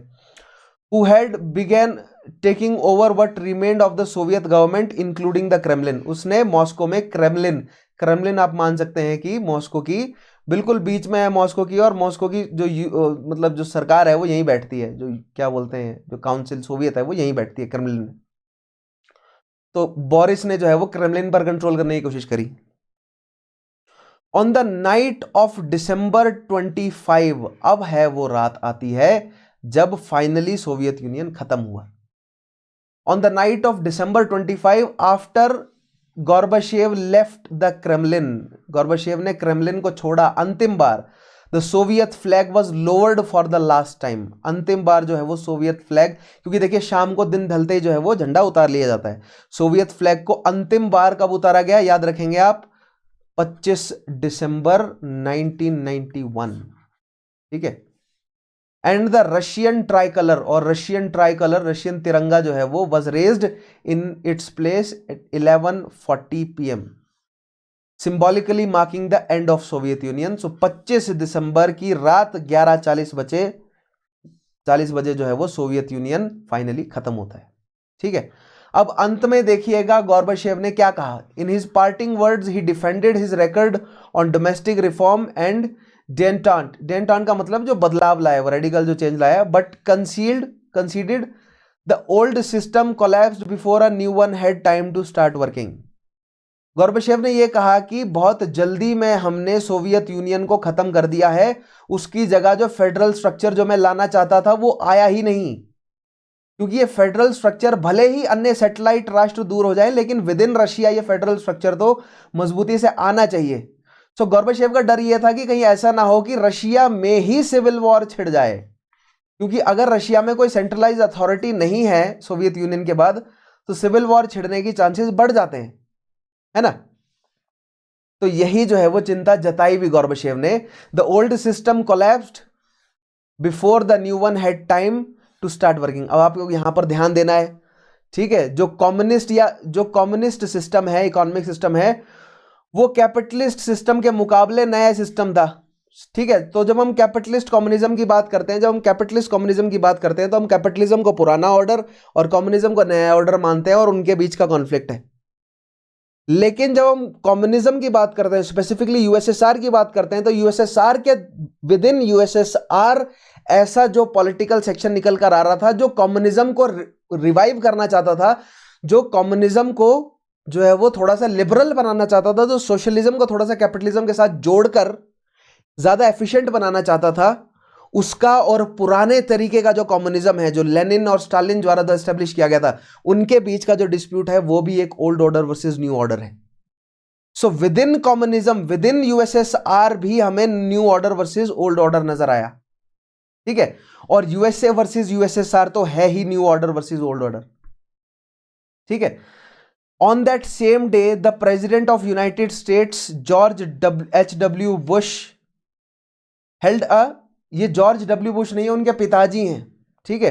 Held a televised speech officially recognizing the independence of 11 remaining republics, ठीक है। सो अब जो है वो उन 11 रिमेनिंग रिपब्लिक्स की जो है वो क्या मान ली गई, इंडिपेंडेंस को रिकॉग्नाइज कराया किसने, जॉर्ज H.W. बुश ने, ठीक है। आगे बढ़ते हैं। अब देखते हैं कि यूएसएसआर का जो कोलैप्स हुआ उसके कंसीक्वेंसेस क्या निकले। आपको यूएसएसआर का कोलैप्स समझ आया ना, कैसे हुआ। 1962 से 1982 के पीरियड को पीरियड ऑफ स्टैग्नेशन कहा जाता है। 82 के बाद 85 में जब गोर्बाचेव शक्ति में आता है तो वो धीरे धीरे रिफॉर्म करने की तरफ बढ़ता है। 89 में वो 1988 के बाद 88 से 1989, 90 और 91 जो है वो धीरे धीरे क्या होता रहा, डिक्लाइन होता ही गया, ठीक है। यहां पर उसने क्या करा, सबसे पहले कोशिश करी कि थोड़े से जो है वो मतलब एक लिमिटेड इलेक्शन करवाने की घोषणा करी। फिर उसने कॉन्स्टिट्यूशन 1977 का जो कॉन्स्टिट्यूशन है उसमें बदलाव करा, स्टेट से जो है वो पार्टी को अलग करने की कोशिश करी, यानी कि उसने कोशिश करी कि जो बिखरती हुई इकॉनमी है उसको जोड़कर रखूं। लेकिन अंत में 25 दिसंबर को सोवियत यूनियन पूरा का पूरा बिखर ही गया और जिन सैटेलाइट राष्ट्रों ने अपने आप को इंडिपेंडेंट घोषित किया था, अगले ही दिन उनको रिकॉग्निशन प्रोवाइड कर दी अमेरिका ने और वो इंडिपेंडेंट राष्ट्रों के रूप में एस्टेब्लिश हो गए। सिंपल सी बात। अब देखते हैं कंसीक्वेंसेस क्या रहे इन सभी घटनाओं के, ठीक है ना। पहला पॉइंट देखिएगा, the breakdown of economic ties का ब्रेकडाउन जो शुरू हुआ था, that followed the collapse of Soviet union.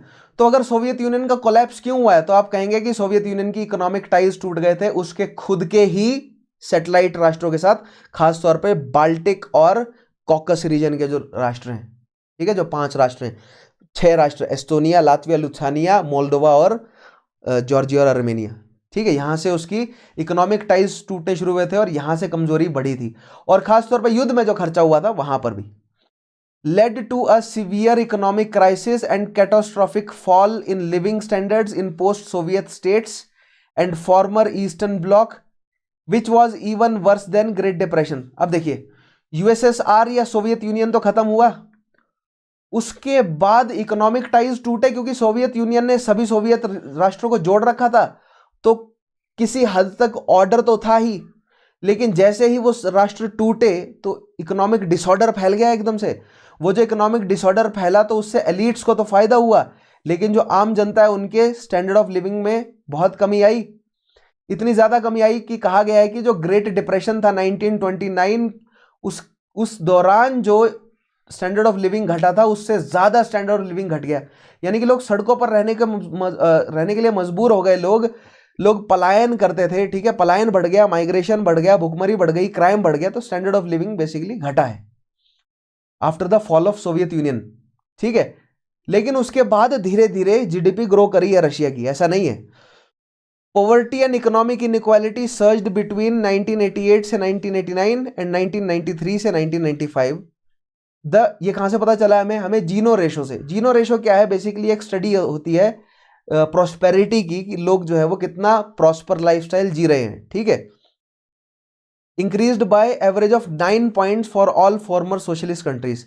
Even before Russia's financial crisis in 1998, Russia's GDP was half of what it had been in the early 1990s. देखिए, early 1990s में Russia की GDP negative में थी, ठीक है। लेकिन 1997 तक आते आते रशिया की जीडीपी पॉजिटिव में आई थी। 1998 में रशिया की जीडीपी एक बार फिर से नेगेटिव में चली गई।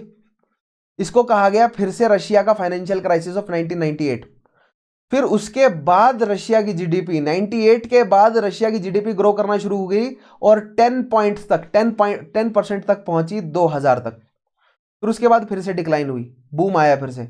सो 97 से 98 में एक बार फिर से डिक्लाइन आया इकोनॉमी में, ठीक है। और उससे पहले तो नेगेटिव में चली रही थी, through out 80s through out 90s negative में रही है।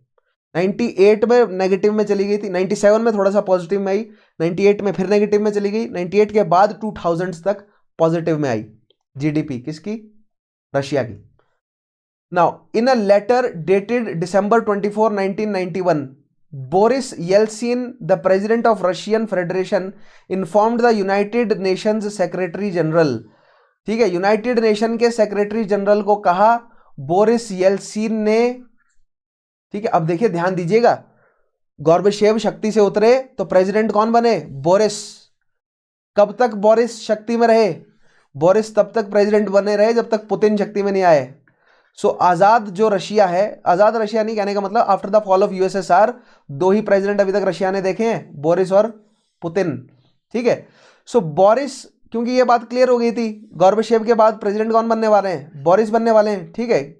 Boris Yeltsin. तो आप यहां पर यह पूछेंगे कि जब कू हुआ था, ठीक है, तो बोरिस ने गॉर्बाचेव को वापस शक्ति में क्यों बिठाया था? इसका जवाब यह है कि उस समय पॉपुलर चेहरा कौन था? उस समय पॉपुलर चेहरा गॉर्बाचेव था। अगर गॉर्बाचेव की जगह येल्सिन अपने आप को पहले शक्ति में बिठा लेते तो थ्रू आउट मीडिया में यह बात घूम जाती कि नहीं, बोरिस जो है वो एक नए डिक्टेटर के रूप में एस्टेब्लिश हो गए, क्योंकि उनकी बाद में मंशा तो यही थी ना। क्योंकि देखिए, पुतिन के आने तक बोरिस ही शक्ति में है और अब 1936 तक पुतिन शक्ति में रहने वाले हैं, ठीक है। नाउ बोरिस येल्सिन ने क्या किया? फिर से पढ़ते हैं इस पॉइंट को। In a letter dated December 24, 1991, Boris Yeltsin the president of Russian Federation informed the United Nations Secretary General that the membership of Soviet Union in the Security Council, जहां पर उसके पास वीटो भी है, 5 मेंबर है secretary council के, and all other UN organs, और जो 6 total organs हैं, was being continued by Russian Federation with the support of 11 member countries of the Commonwealth of Independent States, जिसको CIS कहते हैं, कॉमनवेल्थ ऑफ इंडिपेंडेंट स्टेट्स, जो कि पहले यूएसएसआर के साथ जुड़ी हुई थी। और रशियन फेडरेशन जो है वो अब यूएसएसआर की जगह लेगा, यानी नाम बदल जाएगा। पहले यूएसएसआर और क्या थे? पहले यूएसएसआर और उसकी सैटेलाइट स्टेट्स थी, अब रशियन फेडरेशन और उनकी कॉमनवेल्थ ऑफ इंडिपेंडेंट स्टेट उसकी जगह लेती है।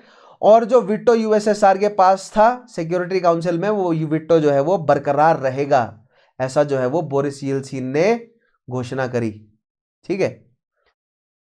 The breakdown of the Soviet Union marked the end of the Cold War, as with the collapse of Soviet Union the emergence of Russia, the agenda of communism no longer existed, ठीक है। USSR के जाने के बाद या Soviet union के जाने के बाद, ठीक है, जो कम्युनिज्म का जो एजेंडा है, ठीक है, कॉमिनटर्न और फिर कॉमिनफॉर्म का एजेंडा क्या था कि पूरी दुनिया को लाल छाया से हमने ढक देना है।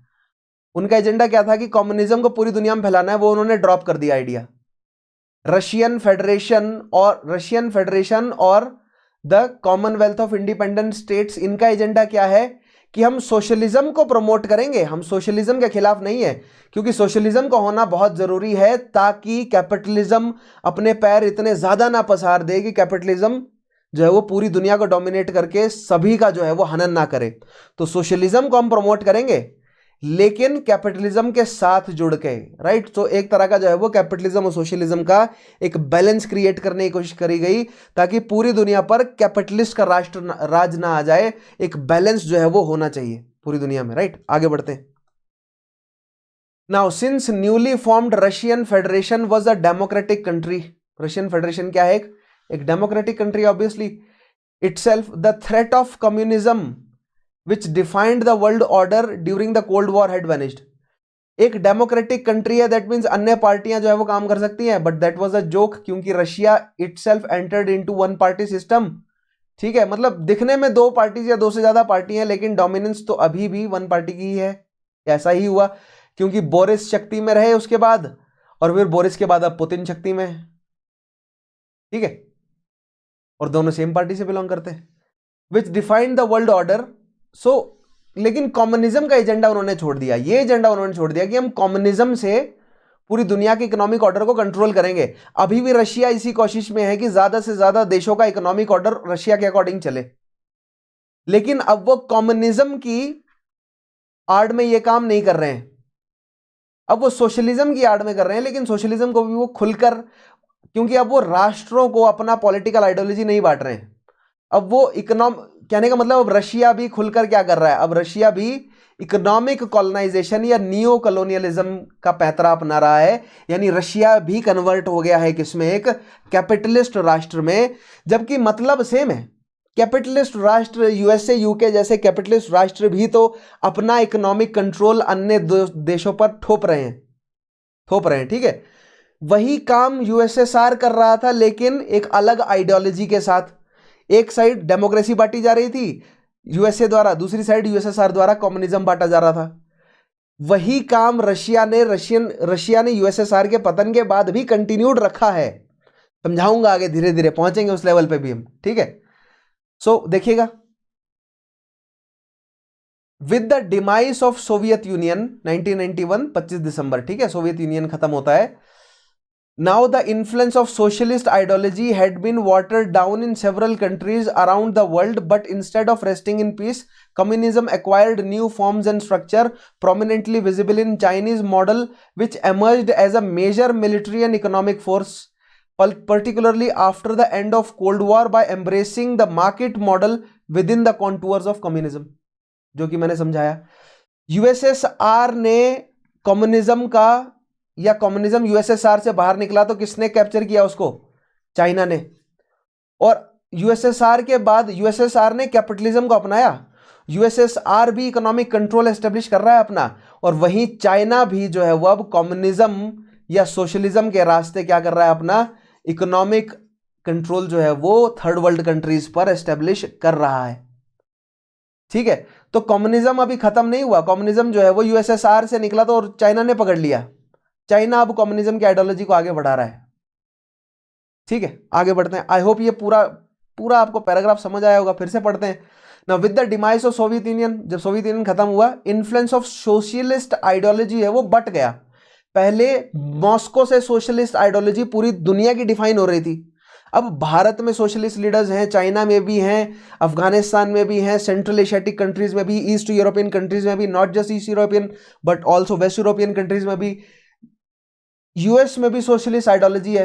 अब सभी राष्ट्र के सोशलिस्ट जो है वो अपने अपने एंड से जो है वो अपनी पॉलिसीज या अपनी थ्योरीज प्रोवाइड कर रहे हैं सोशलिज्म के प्रति, कैसा होना चाहिए सोशलिज्म। ठीक है, लेकिन यूएसएसआर जब शक्ति में था तो मॉस्को से सारी पॉलिसीज बन रही थी सोशलिस्ट नेशंस की। ठीक है, so with the demise of Soviet Union, now the influence of Soviet ideology had been watered down यानी घट गई ना, इन सेवरल कंट्रीज तक पहुंच गई, वो बट गई around the world, but instead of resting in peace communism, socialism तो बट गया कई राष्ट्रों में, लेकिन communism acquired new forms and structures, communism ने नए स्ट्रक्चर अपनाए, क्योंकि कम्युनिज्म पहले क्या कहता था कि क्लोज्ड मार्केट हो, जो कम्युनिस्ट राष्ट्र है केवल वही ट्रेड करेंगे, लेकिन अब कम्युनिज्म ने नया रूप क्या लिया था, चाइना, खासतौर पर चाइना क्या कर रहा था कि वो कैपिटलिस्ट राष्ट्रों से तो जो है वो ट्रेड कर ही रहा है। ठीक है, वर्ल्ड ट्रेड ऑर्गेनाइजेशन को समझाऊंगा ना जब मैं आपको। ठीक है, वर्ल्ड ट्रेड ऑर्गेनाइजेशन को, तब मैं आपको समझाऊंगा कि चाइना किस तरह वर्ल्ड ट्रेड ऑर्गेनाइजेशन को रेगुलेट और कंट्रोल करता है। ठीक है, क्योंकि ग्लोबल ट्रेड इस समय चाइना डोमिनेट कर रहा है, माने या ना माने। ठीक है, हो यही रहा है। Communism acquired new forms and structures prominently visible in the Chinese model, which emerged as a major military and economic force. Military and economic force के तौर में उभरा, particularly after the end of Cold War by embracing market model. देखिए, communism तो उन्होंने अपनाया ही, communism तो पहले भी था चाइना में, लेकिन यूएसएसआर के जाने के बाद अब कम्युनिज्म फैलाने का या कम्युनिज्म को फॉलो करने का बीड़ा जो है वो चाइना के हाथ में आया। लेकिन उन्होंने ओपन मार्केट मॉडल वाला सिस्टम भी अपना कर रखा और अपने हिसाब से उसको रेगुलेट किया, क्योंकि China become one of the most important in the late 20th century and early 21st century. पहले दो डेकेड्स में चाइना जो है वो दुनिया का लगभग आप मान सकते हैं कि सबसे बड़ा एक्सपोर्टिंग कंट्री है। ठीक है, मतलब यूएसए के टक्कर में बड़ा है इनफैक्ट यूएसए से। नाउ अंत में देखते हैं, it is in its other forms the socialist ideology has sought to define itself with in democratic structure. अब देखिए, पहले जो कम्युनिस्ट आइडियोलॉजी है उसका सेंटर कहां था? कम्युनिस्ट आइडियोलॉजी या सोशलिस्ट आइडियोलॉजी का सेंटर था मॉस्को में, और जो सेंटर था मॉस्को में वो डेमोक्रेटिक बिल्कुल भी नहीं था। वो बहुत ज्यादा जो है वो क्या था, टोटलिटेरियन और एक तरह का डिक्टेटरशिप थी। लेकिन अब सोशलिज्म जो है वो अन्य राष्ट्रों में फैला, और ऐसे राष्ट्रों में फैला जहां पर डेमोक्रेसी फल फूल रही थी, जैसे कि भारत। ठीक है, भारत ने जो है वो सोशलिज्म को अपनाया है, भारत के प्रेम्बल में सोशलिस्ट वर्ड इंक्लूडेड है। ठीक है, by embracing the multi party system, फिर से पढ़ते हैं इस पॉइंट को, in its other forms the socialist ideology has sought to define itself with in democratic structure. Socialist ideology जो है वो डेमोक्रेटिक स्ट्रक्चर में डिफाइन होती है अब, by embracing multi party system as in India and seeking to make its contribution for empowerment of downtrodden and have nots. जिनके हकों की हानि हुई है उनके एम्पावरमेंट के लिए सोशलिज्म जो है वो अब एक डेमोक्रेटिक स्ट्रक्चर में जुड़कर काम कर रहा है। अदरवाइज देखिए, सोशलिज्म या जो कम्युनिज्म है ये क्या बोलता है कि अंत में क्या आएगा, अंत में आएगा यानी कि फाइनल पॉलिटिकल स्ट्रक्चर क्या रहेगा, फाइनल पॉलिटिकल स्ट्रक्चर रहेगा जब स्टेट मौजूद ही नहीं होगा और जब डिक्टेटरशिप होगी प्रोलेटरेट की, वो होगा फाइनल गवर्नमेंट स्ट्रक्चर। ठीक है, यानी उस तरह की सरकार होगी कि सरकार ही नहीं होगी, डिक्टेटरशिप प्रोलेटरेट की डिक्टेटरशिप होगी। तब तक के लिए ये सोशलिज्म कम्युनिज्म तो इंटरमीडिएटरी हैं। तो कैपिटलिज्म जो है वो यूएसएसआर के जाने के बाद कैपिटलिज्म युद्ध जीत गया रशियन फेडरेशन ने, और उनकी जो क्या है, उनकी जो कॉमनवेल्थ ऑफ इंडिपेंडेंट स्टेट्स है उन्होंने कैपिटलिज्म को अपना लिया विद इन सोशलिज्म। भारत जो है वो कैपिटलिज्म और सोशलिज्म को बैलेंस करके चल रहा है। चाइना ने खुद जो है वो कम्युनिज्म को अपनाया, लेकिन चाइना खुद एक कैपिटलिस्ट राष्ट्र है।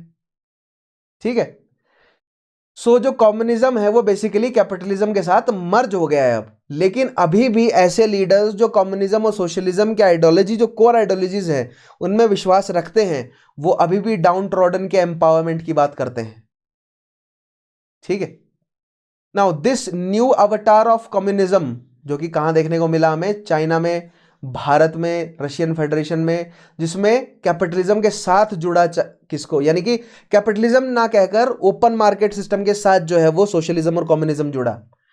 ensures that the capitalist model does not become too exploitive and the democratic system does not become elitist।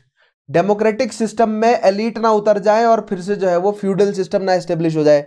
ठीक है, पहली बात, यानी कि जो सोसाइटी के एलिट्स हैं केवल वही इलेक्शन लड़ रहे हैं और वही इलेक्शन जीत रहे हैं, तो एलिटिस्ट सिस्टम ना हो।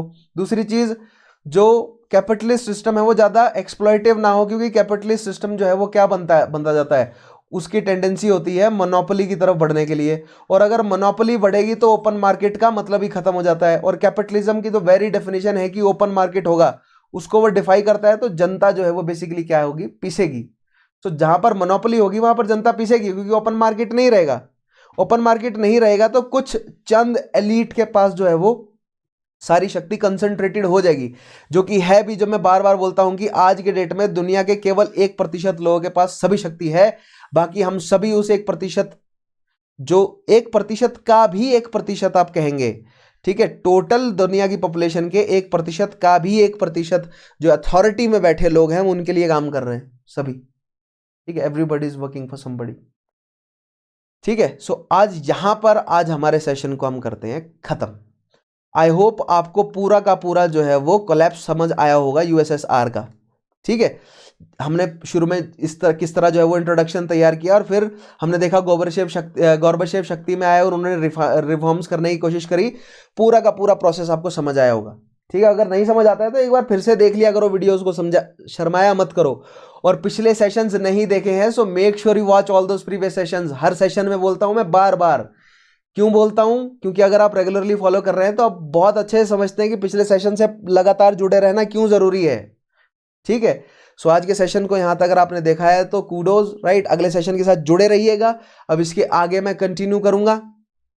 ठीक है, और वर्ल्ड वॉर के सॉरी नॉट वर्ल्ड वॉर लेकिन वर्ल्ड हिस्ट्री के बाद फिर मैं पोस्ट इंडिपेंडेंस पर लेकर आऊंगा। ठीक है, आज के सेशन को यहां पर कंक्लूड करते हैं। अगर आपका कोई डाउट है तो मुझे कमेंट डाल दीजिएगा। उसके अलावा आपका फीडबैक क्या होता है, आपको सेशन अच्छे लगते हैं, बुरे लगते हैं, मुझे डेफिनेटली आप बताएंगे। ठीक है, पिछले सेशन जरूर देखेंगे, कमेंट करेंगे, लाइक करेंगे, शेयर करेंगे। ठीक है, आज के सेशन को यहां पर मैं समाप्त करता हूं। मिलते हैं आपसे अगले सेशन में। मेरा नाम है विशाल चौहान, अपना ध्यान रखिएगा। Take care, have a nice day.